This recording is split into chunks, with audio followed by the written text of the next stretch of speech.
അപ്പൊ ഈ രണ്ട് കാര്യങ്ങളിൽ നിന്നൊരു മാറ്റമുണ്ടായാൽ ദുനിയാവിനോടുള്ള താല്പര്യം നമ്മൾ ഒഴിവാക്കി കളഞ്ഞു. മരണത്തിന് ശേഷമുള്ള ജീവിതത്തിലേക്ക് നമ്മൾ ഒരുങ്ങി. എല്ലാ മുസ്ലിമീങ്ങളും അങ്ങനെയായാൽ നമ്മൾക്കെതിരെയുള്ള ആക്ഷേപങ്ങൾക്ക് കുറവ് വരും. അല്ലാഹു തൗഫീഖ് ചെയ്യട്ടെ. അല്ലാഹുവിന്റെ ഹബീബ് സല്ലല്ലാഹു അലൈഹി വസല്ലം പറയുകയാണ്,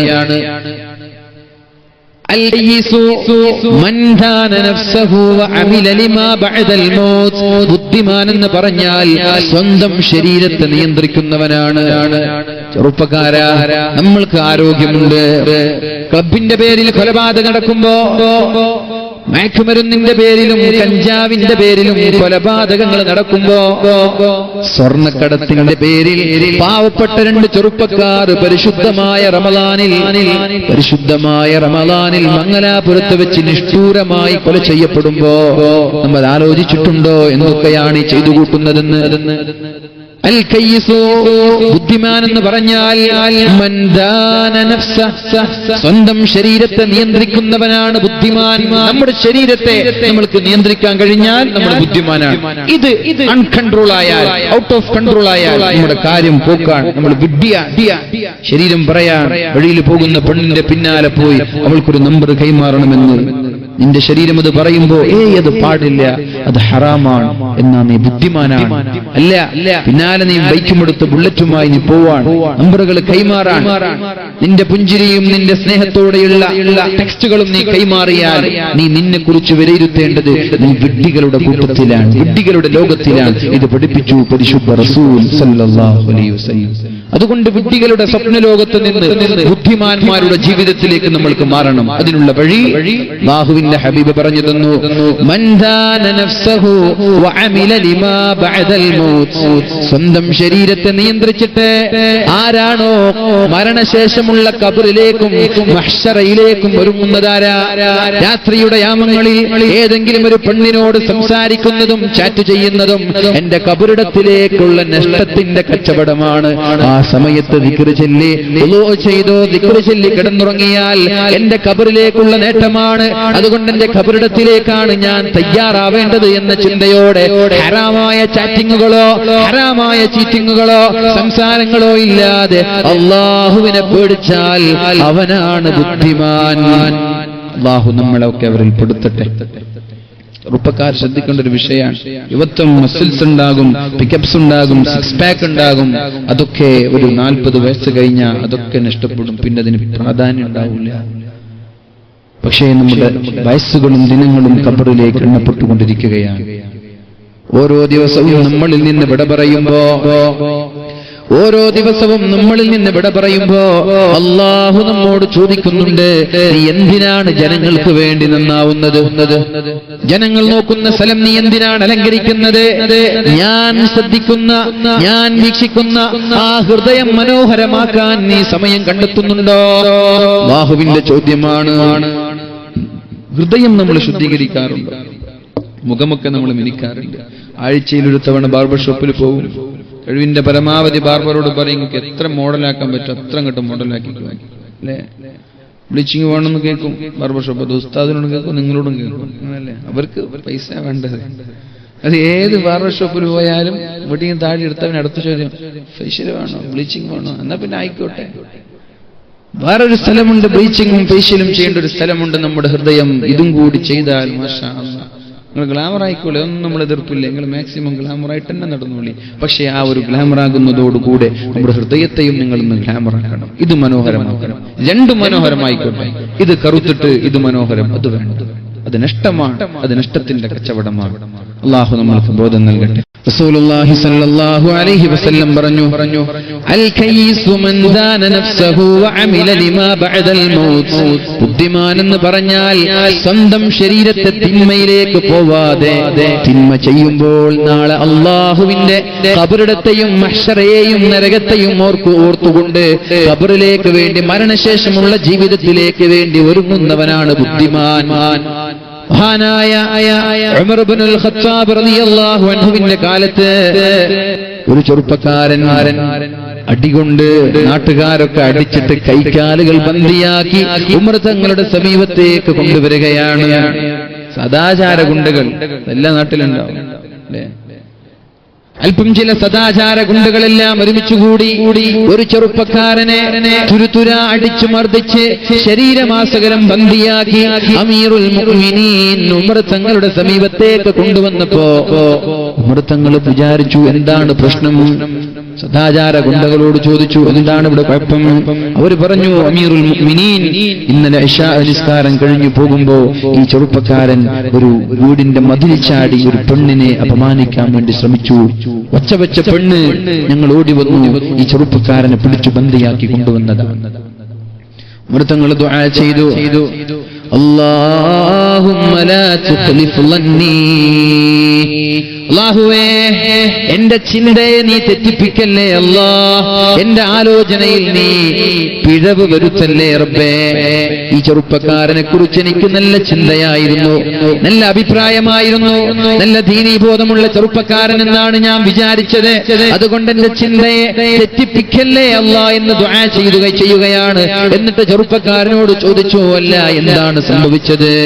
ചെറുപ്പക്കാരൻ പറഞ്ഞു, അമീറുൽ മുഅ്മിനീൻ, ഇന്നലെ ഇശാ നിസ്കാരം കഴിഞ്ഞു ഞാൻ വീട്ടിലേക്ക് മടങ്ങിപ്പോകുമ്പോ ഒരു വൃദ്ധയായ തള്ള, ഒരു വൃദ്ധയായ ഉമ്മ എന്റെ സമീപത്തേക്ക് കടന്നു വന്നു. എന്നോട് പറഞ്ഞു, എന്റെ വീട്ടിലൊരാടുണ്ട്, ആ ആടിന്റെ കറന്ന് പാലെടുക്കാൻ എന്നെ സഹായിക്കുമോ? എന്നോട് ചോദിക്കുകയാണ്. ഞാൻ നോക്കുമ്പോൾ വൃദ്ധയായ ഒരു ഉമ്മ, ആ ഉമ്മാക്ക് ശാരീരികമായിട്ട് കഴിവില്ല, വിധവയായ ഉമ്മയാണല്ലോ, കണ്ടാൽ വികാരം തോന്നാത്ത പെണ്ണ്. അതുകൊണ്ട് ആ ഉമ്മയുടെ കൂടെ ചെന്നിട്ട് ആ ഉമ്മയ്ക്ക് പാല് കറന്നെടുക്കാൻ സഹായിക്കാമെന്നുള്ള ഉദ്ദേശത്തോടെ ആ സഹോദരിയുടെ പിന്നാലെ നടന്നുപോയി. ഞാൻ പെട്ടെന്നാണ് ഒരു വീടിന്റെ സമീപത്തേക്ക് എത്തുന്നത്. എന്നോട് പറഞ്ഞു, ഇവിടെ കയറിയിരിക്കാൻ. ഞാൻ ചോദിച്ചു, എവിടെ നിങ്ങളുടെ ആട്? ഇപ്പൊ കൊണ്ടുവരാം. എന്നിട്ട് പെണ്ണുപോയി. ഞാൻ ായ ഉമ്മ ആടുമായി കടന്നു വരുന്നത് പ്രതീക്ഷിച്ചിരിക്കുമ്പോഴാണ് മറുഭാഗത്തുള്ള വാതിലിലൂടെ സുന്ദരിയായ ഒരു പെണ്ണ് കടന്നു വരുന്നത്.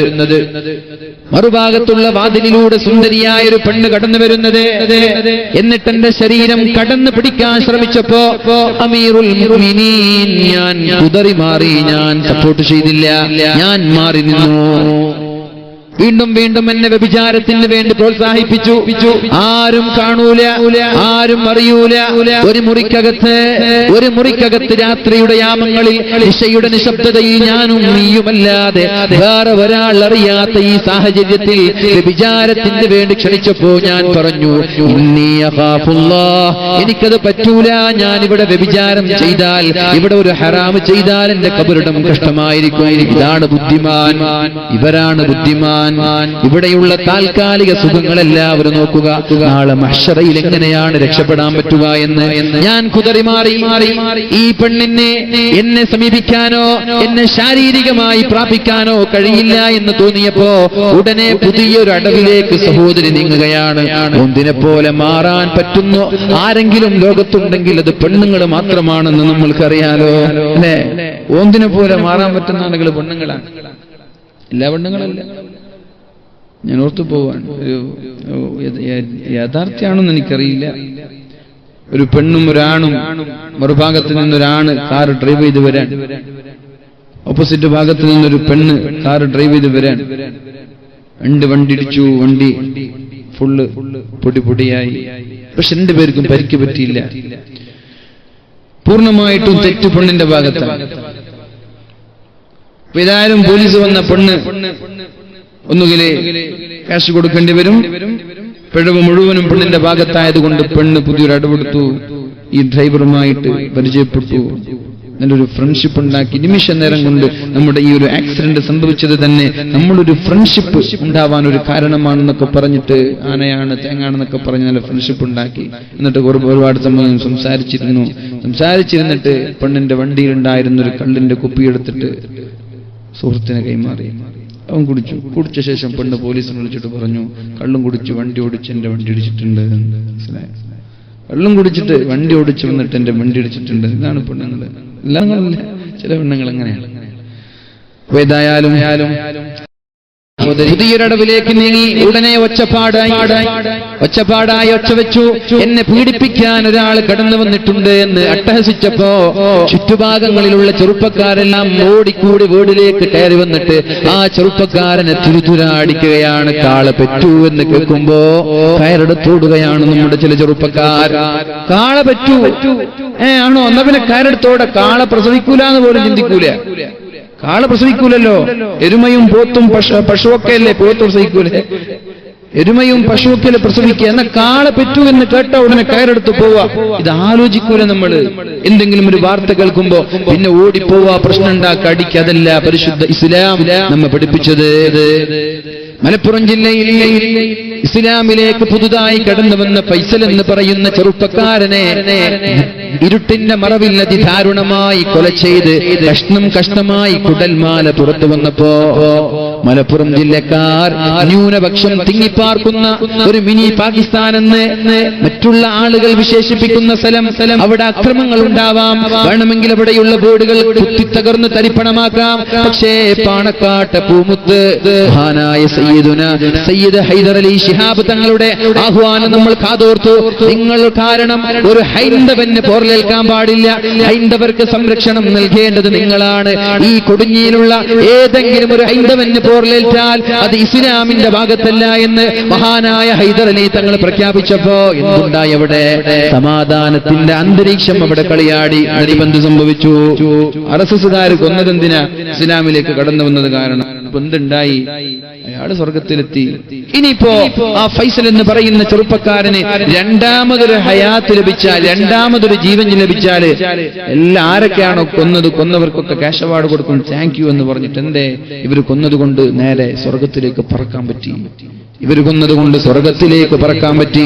ഉറപ്പാണ് രണ്ടാമതൊരു ജന്മം ഈ ഫൈസലിന് കിട്ടിയാൽ ആദ്യം പോവുക ഈ RSSകാരുടെ സമീപത്തേക്കാണ്.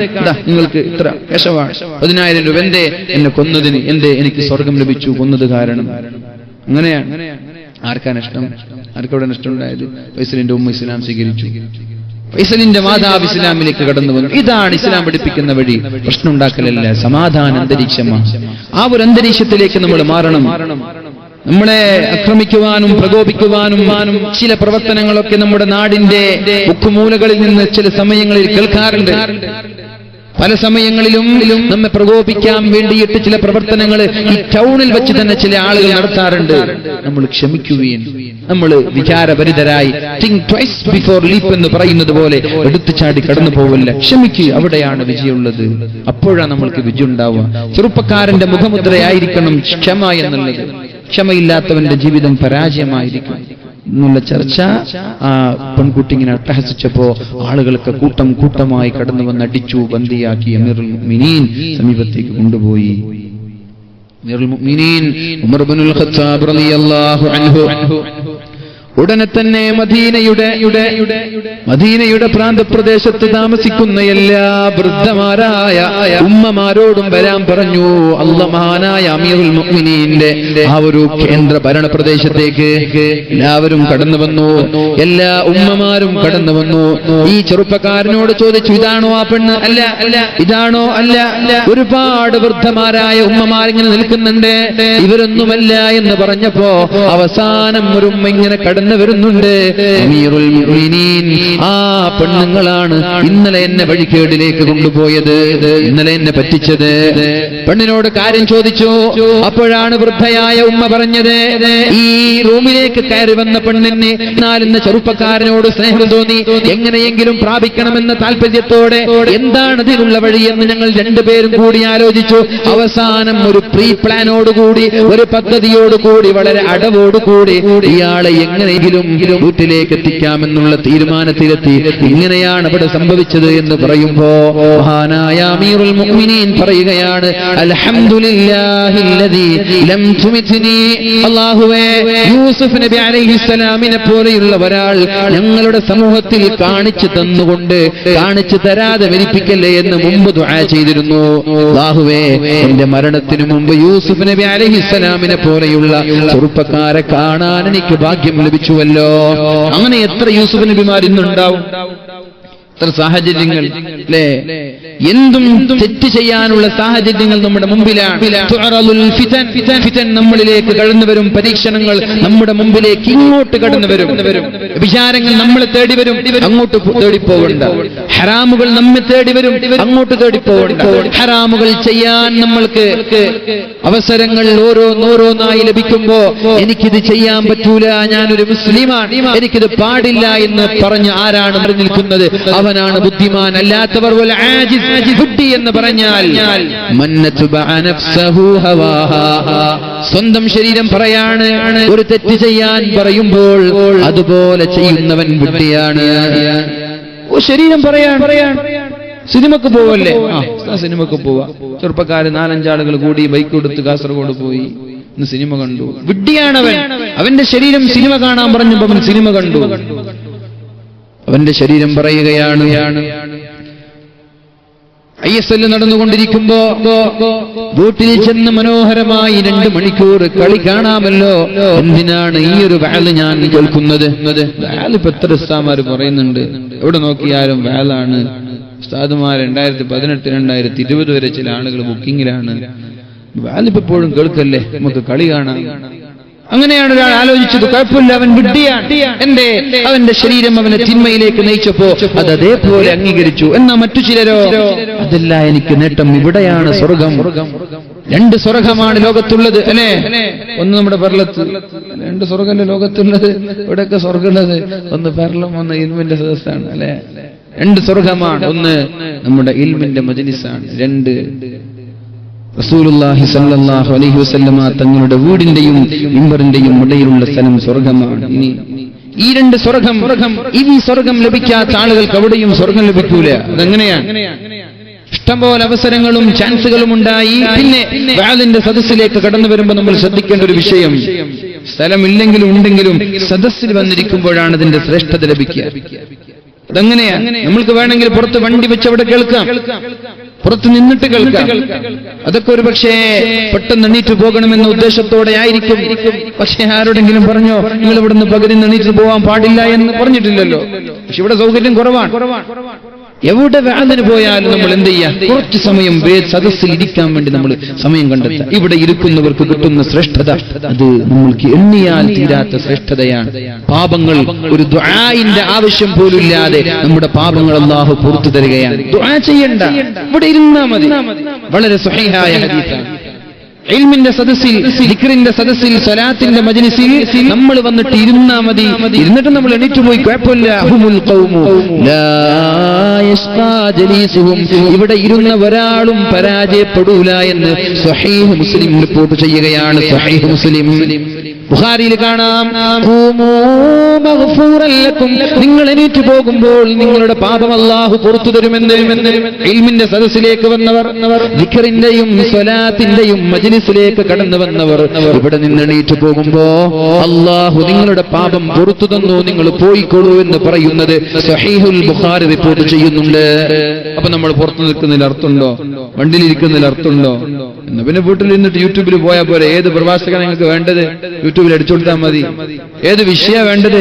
ഇന്നാലിന്ന പ്രഭാഷകന്റെ ഇന്നാലിന്ന വിഷയം വേണം, എന്നാ പിന്നെ അതുപോലെ അടിച്ചു കൊടുക്കാം. വേദ വരും, ഇഷ്ടം പോലെ വേദകൾ. ഇവിടെ പറഞ്ഞോ, ഇവിടെ വന്നാലുള്ള നേട്ടെന്താ? ഈ ഒരു ഓഫർ അല്ലാഹു സ്വീകരിക്കട്ടെ. അല്ലാഹു സ്വീകരിക്കുന്ന സദസ്സാക്കി നമ്മുടെ സദസ്സ് അല്ലാഹു മാറ്റട്ടെ. നമ്മൾ പറഞ്ഞു വരുന്നത് 2 കാര്യം നമ്മൾ ഒഴിവാക്കിയാൽ, 2 കാര്യം ഒഴിവാക്കിയാൽ നമ്മൾ നേരിടുന്ന വെല്ലുവിളികളെ നമ്മൾക്ക് മറികടക്കാൻ പറ്റും. ഏതൊക്കെ? ഒന്ന്, ദുനിയാവിനോടുള്ള അമിതമായ താല്പര്യം ഒഴിവാക്കണം. ദുനിയാവിന് വേണ്ടി മരിക്കുന്നത് ഒഴിവാക്കണം. ദുനിയാവ് ഒരുമിച്ച് കൂടാൻ വേണ്ടി ദുനിയാവിനെ കുറിച്ച് മാത്രമാണ് ചിന്ത. ആഖിറത്തെക്കുറിച്ച് ചിന്തയില്ലാതെ, മരണത്തെക്കുറിച്ച് ചിന്തയില്ലാതെ, ദീനിയായ ബോധമില്ല ജീവിക്കുന്ന ദയനീയമായ അവസ്ഥ അത് മാറ്റിയേ പറ്റൂ ചെറുപ്പക്കാരാ. ഖിയാമത്ത് നാളിന്റെ ലക്ഷണങ്ങളിൽ അല്ലാഹുവിന്റെ ഹബീബ് പറയുന്ന ചില സൂചനകൾ കേൾക്കുമ്പോ എപ്പോഴാണ് മരിച്ചു പോകുന്നതെന്ന് പറയാൻ പറ്റൂല. നബി തങ്ങൾ പറഞ്ഞു, അന്നബി ഉമാമ റളിയല്ലാഹു അൻഹു ഖാല റസൂലുള്ളാഹി സ്വല്ലല്ലാഹു അലൈഹി വസല്ലം സയകൂനു റിജാലും മിൻ ഉമ്മതി, എന്റെ സമൂഹത്തിൽപ്പെട്ട ചില ചെറുപ്പക്കാർ, എന്റെ സമൂഹത്തിൽപ്പെട്ട ചില ആളുകൾ യഅകുലൂന അൽവാനത് തആം, അവർ കഴിക്കുന്നത് വൈവിധ്യമായ ഭക്ഷണങ്ങൾ. അന്ത്യനാളിന്റെ അടയാളങ്ങളാണ് ഒരു ടേബിളിൽ തന്നെ വ്യത്യസ്തമായ ഭക്ഷണങ്ങൾ. ഇന്ന് ഭക്ഷണം കഴിക്കാൻ പോയി നമ്മുടെ ഉക്കർച്ചയുടെ വീട്ടില് എന്തൊക്കെയാണ്? ചിക്കൻ ഉണ്ട്, ബീഫ് ഉണ്ട്, മട്ടൻ ഉണ്ട്, മീനുണ്ട്, മീൻ പൊരിച്ചതുണ്ട്, മീൻ കറിയുണ്ട്, പച്ചക്കറിയുണ്ട്, വൈവിധ്യമാർന്ന ഭക്ഷണം. ചപ്പാത്തി ഉണ്ട്, പത്തിരി ഉണ്ട്, പിന്നെ നമ്മുടെ കൽത്തപ്പുണ്ട്, ഒക്കെ ഉണ്ട്. ഇത് ഖിയാമത്ത് നാളിന്റെ അടയാളമാണ് എന്ന് വെച്ചാൽ തെറ്റാണോ? അല്ല, അത് തെറ്റല്ല, പ്രതിഫലമുള്ള കാര്യമാണ്. അതാണ് നമ്മൾ പറഞ്ഞത്. ഖിയാമത്ത് നാൾ എന്ന് പറഞ്ഞാൽ ഖിയാമത്ത് നാളിന്റെ അടയാളങ്ങൾ ഒരിക്കലും ഹറാമോ തെറ്റോ കറാഹത്തോ അല്ല. ചിലത് ഹറാമായിരിക്കും, ചിലത് സുന്നത്തായിരിക്കും, ചിലത് വാജിബുമായിരിക്കും. അതിഥിയെ ബഹുമാനിക്കൽ, അതിഥിയെ ബഹുമാനിക്കോളം വരുന്ന ഒരുപാട് സൽക്കർമ്മങ്ങളുണ്ടോ? ത്തിലേക്ക് വന്നാൽ മനോഹരമായ ഭക്ഷണങ്ങൾ ഉണ്ടാക്കി കൊടുക്കേണ്ടത് സ്വർഗത്തിലേക്കുള്ള എളുപ്പവഴിയാണ്. വീട്ടിലേക്ക് ക്ഷണിക്കുന്നത്, മനോഹരമായ ഭക്ഷണം ഒരുക്കുന്നത്, ഇടയ്ക്കിടെ ചങ്ങാതിമാരെ, നാട്ടുകാരെ, കുടുംബക്കാരെ, പള്ളിയിലുള്ള ഉസ്താദ്മാരെ ഇടയ്ക്കിടെ വീട്ടിലേക്ക് ക്ഷണിച്ച് ഭക്ഷണം കൊടുക്കുന്നത്. നിങ്ങൾ ഭക്ഷണം കൊടുത്താൽ തദ്ഖുലുൽ ജന്നത ബിസലാം, നിങ്ങൾക്ക് സ്വർഗത്തിലേക്ക് വളരെ സന്തോഷത്തോടെ പുഷ്പം പോലെ കടന്നു പോകാമെന്ന് പരിശുദ്ധ റസൂൽ സല്ലല്ലാഹു അലൈഹി വസല്ലം. അപ്പൊ ഭക്ഷണം ഒന്ന് തെറ്റാണോ? അല്ല, ഖിയാമത്ത് നാളിന്റെ അടയാളമാണ്. യഅകുലൂന അൽവാനത് തആം, വൈവിധ്യമാർന്ന ഭക്ഷണം കഴിക്കുന്ന ഒരു കാലം നിങ്ങളിലേക്ക് കടന്നു വന്നാൽ ഒരു ബ്രെഡ് കൊണ്ട് എത്ര ഭക്ഷണം ഉണ്ടാക്കും? ബ്രെഡ് ഒഴിവാക്കി ഒരു ചിക്കൻ കൊണ്ട് നമ്മൾ എന്തൊക്കെ ഉണ്ടാക്കും? അത് പറയും. ഫാസ്റ്റ് ഫുഡ് ഹോട്ടലിൽ പോയാൽ എന്തൊക്കെ പേരാ ഒരു ചിക്കൻ്റെത്, നമുക്ക് പേര് വരെ അറിയൂല. അൽഫാം ഉണ്ട്, ഷവായ് ഉണ്ട്, ഗ്രിൽ ചിക്കൻ ഉണ്ട്, റോസ്റ്റ് ഉണ്ട്, പിന്നെ അതിന്റെ എന്താണ് 66ഓ അങ്ങനൊന്നുമില്ലേ, എന്തോ ഉണ്ട്, ചിക്കൻ 65ഓ 65 ഉണ്ട്. ഒരു ചിക്കൻ കൊണ്ട് തന്നെ 25ഓളം വിഭവങ്ങൾ എടുത്തിട്ട് ഖത്തറിൽ ടീ ടൈം എന്ന് നടന്ന ഒരു പിന്നെ ബേക്കറി നടത്തുന്ന ഒരു മുതലാളി, അതിന്റെ ഒരു ഓണറെ കോഴിക്കോട് വെച്ച് കാണാനിടയായി. വടകരക്കാരനാണ്, ബഷീർ എന്ന് പേരുള്ള ഒരു വടകരക്കാരൻ.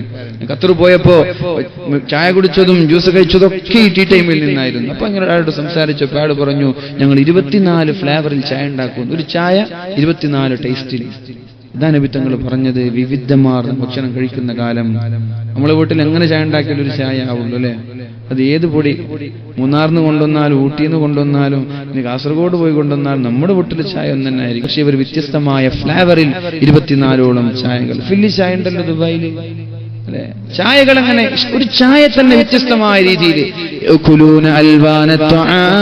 വ്യത്യസ്തമായ ഭക്ഷണം കഴിക്കുന്ന ഒരു കാലം നമ്മളിലേക്ക് കടന്നു വന്നാൽ, വൈവിധ്യമാർന്ന പാനീയങ്ങൾ കുടിക്കുന്ന ഒരു കാലം കടന്നു വന്നാൽ, വന്ന ഉടനെ ഒരു ജ്യൂസ്, ഇളനീർ വെള്ളം, പിന്നെ പെപ്സി വേറെ, കൊക്കക്കോള വേറെ, മിരിണ്ട വേറെ, മൗണ്ടൻ ഡ്യൂ വേറെ അല്ലെ, എന്തൊക്കെയാണ്, പായസം വേറെ, ചായകൾ തന്നെ വ്യത്യസ്തം. ഇങ്ങനെ വ്യത്യസ്തമായ വൈവിധ്യമാർന്ന നിറപ്പകിട്ടാർന്ന വൈവിധ്യമാർന്ന രുചിയുള്ള മനോഹരമായ പാനീയങ്ങൾ കുടിക്കുന്ന ഒരു കാലം കടന്നു വന്നാൽ, വ്യത്യസ്തമായ വസ്ത്രം ധരിക്കുന്ന ഒരു കാലം. ഒരു കല്യാണത്തിന് ചെറുപ്പക്കാരൊക്കെ ഒരു യൂണിഫോം, ഒറ്റ കളറിൽ എല്ലാവരും ഒരുപോലെ. എന്നാ പിന്നെ അടുത്ത കസിന്റെ കല്യാണമാണ്, എന്നാ പിന്നെ അടുത്ത വേറൊരു ഡ്രസ്സ് ഒരുപോലെ. നെക്സ്റ്റ് കല്യാണം വേറൊരു കസിന്റേതാണ്, അവിടെ വേറൊരു ഡ്രസ്സ്. ഇങ്ങനെ വസ്ത്രം കൊണ്ടൊരു കളി കളിക്കുക. ഒരു പെരുന്നാളിന് തന്നെ 4-5 മോഡൽ വരെ. നമ്മുടെ പെണ്ണുങ്ങൾക്ക് ഇന്നെടുത്തു കൊടുത്ത വസ്ത്രം നാളെ കല്യാണത്തിന് പോകുമ്പോ ആ ഒരു വസ്ത്രം ധരിച്ചു. അടുത്ത കല്യാണം വരുമ്പോ പുതിയാപ്പിളോട് പറയാ, എനിക്ക് വസ്ത്രം വേണം, കഴിഞ്ഞ ആഴ്ചയിൽ എടുത്തിട്ടുള്ളൂ, അത് ആ കല്യാണത്തിന് ഞാൻ ഇട്ടില്ലേ ചോദ്യം. പിന്നെ ഒരു പ്രാവശ്യം ഇട്ട് അത് മാറ്റിവെക്കുക. വ്യത്യസ്തമാർന്ന ഭക്ഷണം വസ്ത്രം ധരിക്കുക. നമ്മളിപ്പോ ഡ്രസ്സിന് എത്ര ഡ്രസ്സുണ്ട്, ആണുങ്ങൾ ധരിക്കുന്ന ഡ്രസ്സ് എന്തൊക്കെ വേഷമുണ്ട് അല്ലെ, ഫാൻസിന് എന്തൊക്കെ പേരുണ്ട്. ഇങ്ങനെ ഒരു കാലം നിങ്ങളിലേക്ക് കടന്നു വരും. അന്ത്യനാളിന്റെ ലക്ഷണങ്ങളാണെന്ന് അല്ലാഹുവിന്റെ ഹബീബ് പറയുന്നുണ്ട്. ആ ഒരു കാലഘട്ടത്തിലൂടെയാണല്ലോ നമ്മളെല്ലാം ഇന്ന് ജീവിച്ചുകൊണ്ടിരിക്കുന്നത്. ആലോചിക്കാൻ വേണ്ടി പറയാൻ നബി തങ്ങളുടെ ആ മനോഹരമായ ഹദീസുകൾ, ഇൻ ഹുവ ഇല്ലാ വഹ്യു യൂഹാ വമാ യൻതിഖു അനിൽ ഹവാ. നബി തങ്ങൾ പറഞ്ഞതൊന്നും സ്വന്തമായി ഇഷ്ടപ്രകാരം പറഞ്ഞതല്ല, അല്ലാഹു പറയാൻ പറഞ്ഞ വിഷയങ്ങളാണിതൊക്കെ. അള്ളാഹു പറയാൻ പറഞ്ഞ വിഷയങ്ങളാണിതൊക്കെ. ഖിയാമത്ത് നാളിന്റെ ഒരുപാട് ലക്ഷണങ്ങൾ നമ്മുടെ കൺമുന്നിലൂടെ നടന്നുകൊണ്ടിരിക്കുന്ന ഒരു സാഹചര്യത്തിൽ ഇന്നല്ലാതെ പിന്നെ നമ്മൾ എന്നാണ് നന്നാവുക? ചെറുപ്പക്കാരാ, ആരെയാണ് കാത്തിരിക്കുന്നത്? ഞാൻ പറയട്ടെ, മക്കയിലേക്ക് ഉംറക്ക് പോയ ആളുകളാണ് നമ്മളൊക്കെ. മക്കയിൽ പോയ ആളുകളാണ്. എന്നൊക്കെ പൊക്കി നോക്കട്ടെ, മക്കയിലേക്ക് ഇവിടെ ഇരുന്ന ആളുകളിൽ മക്കയിൽ പോയ ആളുകൾ എന്നൊക്കെ പൊക്കി. മക്കയിൽ ഉംറ ചെയ്യാൻ വേണ്ടിയിട്ട് പോയ ആളുകൾ ആരും പോയിട്ടില്ലേ? ബദർക്കാർക്ക് ഉംറൊന്നും വേണ്ടേ? കുറച്ച് 10 ആളുകളുണ്ട് ഉംറ ചെയ്യാൻ, ഹജ്ജ് ചെയ്യാൻ വേണ്ടി പോയ ആളുകൾ. നിങ്ങൾക്ക് അവിടെ ഒരു കണ്ടിട്ടുണ്ടാകും, ഖിയാമത്ത് നാളിന്റെ ഏറ്റവും വലിയൊരു അടയാളങ്ങൾ കണ്ടിട്ടുണ്ടാകും. റസൂലുള്ളാഹി സ്വല്ലല്ലാഹു അലൈഹി വസല്ലം നമ്മോട് പഠിപ്പിക്കുന്നുണ്ട്, നിങ്ങൾ ശ്രദ്ധിക്കണേ. അല്ലാഹുവിന്റെ ഹബീബ് പറഞ്ഞു, ഫഇദാ റഅയ്ത മക്കത ഖദ ബുഇജത് ഖിലാമാ فإذا رأيت مكة قد بعجت كلائم. മക്കയിൽ ടണലുകൾ വരുന്നത് കണ്ടാൽ, മക്കയിൽ ടണലുകൾ വരുന്നത് കണ്ടാൽ, ടണൽ കണ്ടിട്ടുണ്ടോ പോയ ആളുകൾ? ടണൽ എന്ന് പറഞ്ഞാൽ മനസ്സിലായോ? ഗുഹ. ഗുഹയിലൂടെ വണ്ടി പോവാ, കാറ് പോവാ, ബസ് പോവാ. ഇത് മക്കയിൽ കണ്ടിട്ടുണ്ടോ? ഇതല്ലാതെ വേറെന്തെങ്കിലും കണ്ടിട്ടുണ്ടോ? ഇതേ ഉള്ളൂ. എവിടെ പോയാലും ഗുഹകൾ. ഉംറക്ക് പോയ ആളുകൾക്കറിയാം, ഇത് പണ്ടുണ്ടായിട്ടില്ല, ഇതിപ്പോ തുടങ്ങിയതാണ്, കുറച്ചു കാലമായിട്ട് തുടങ്ങിയതാണ്.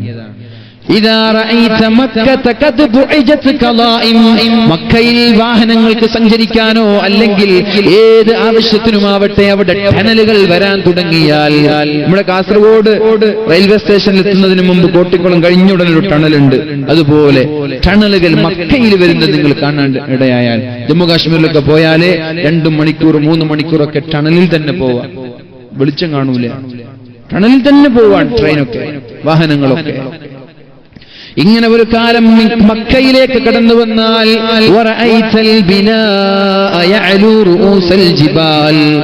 മക്കയിലുള്ള പർവ്വതങ്ങളെക്കാളും ഉയർച്ചയിൽ അവിടെയുള്ള ബിൽഡിങ്ങുകൾ കടന്നു വന്നാൽ, മക്കയിലുണ്ട് ഒരുപാട് പർവ്വതങ്ങൾ.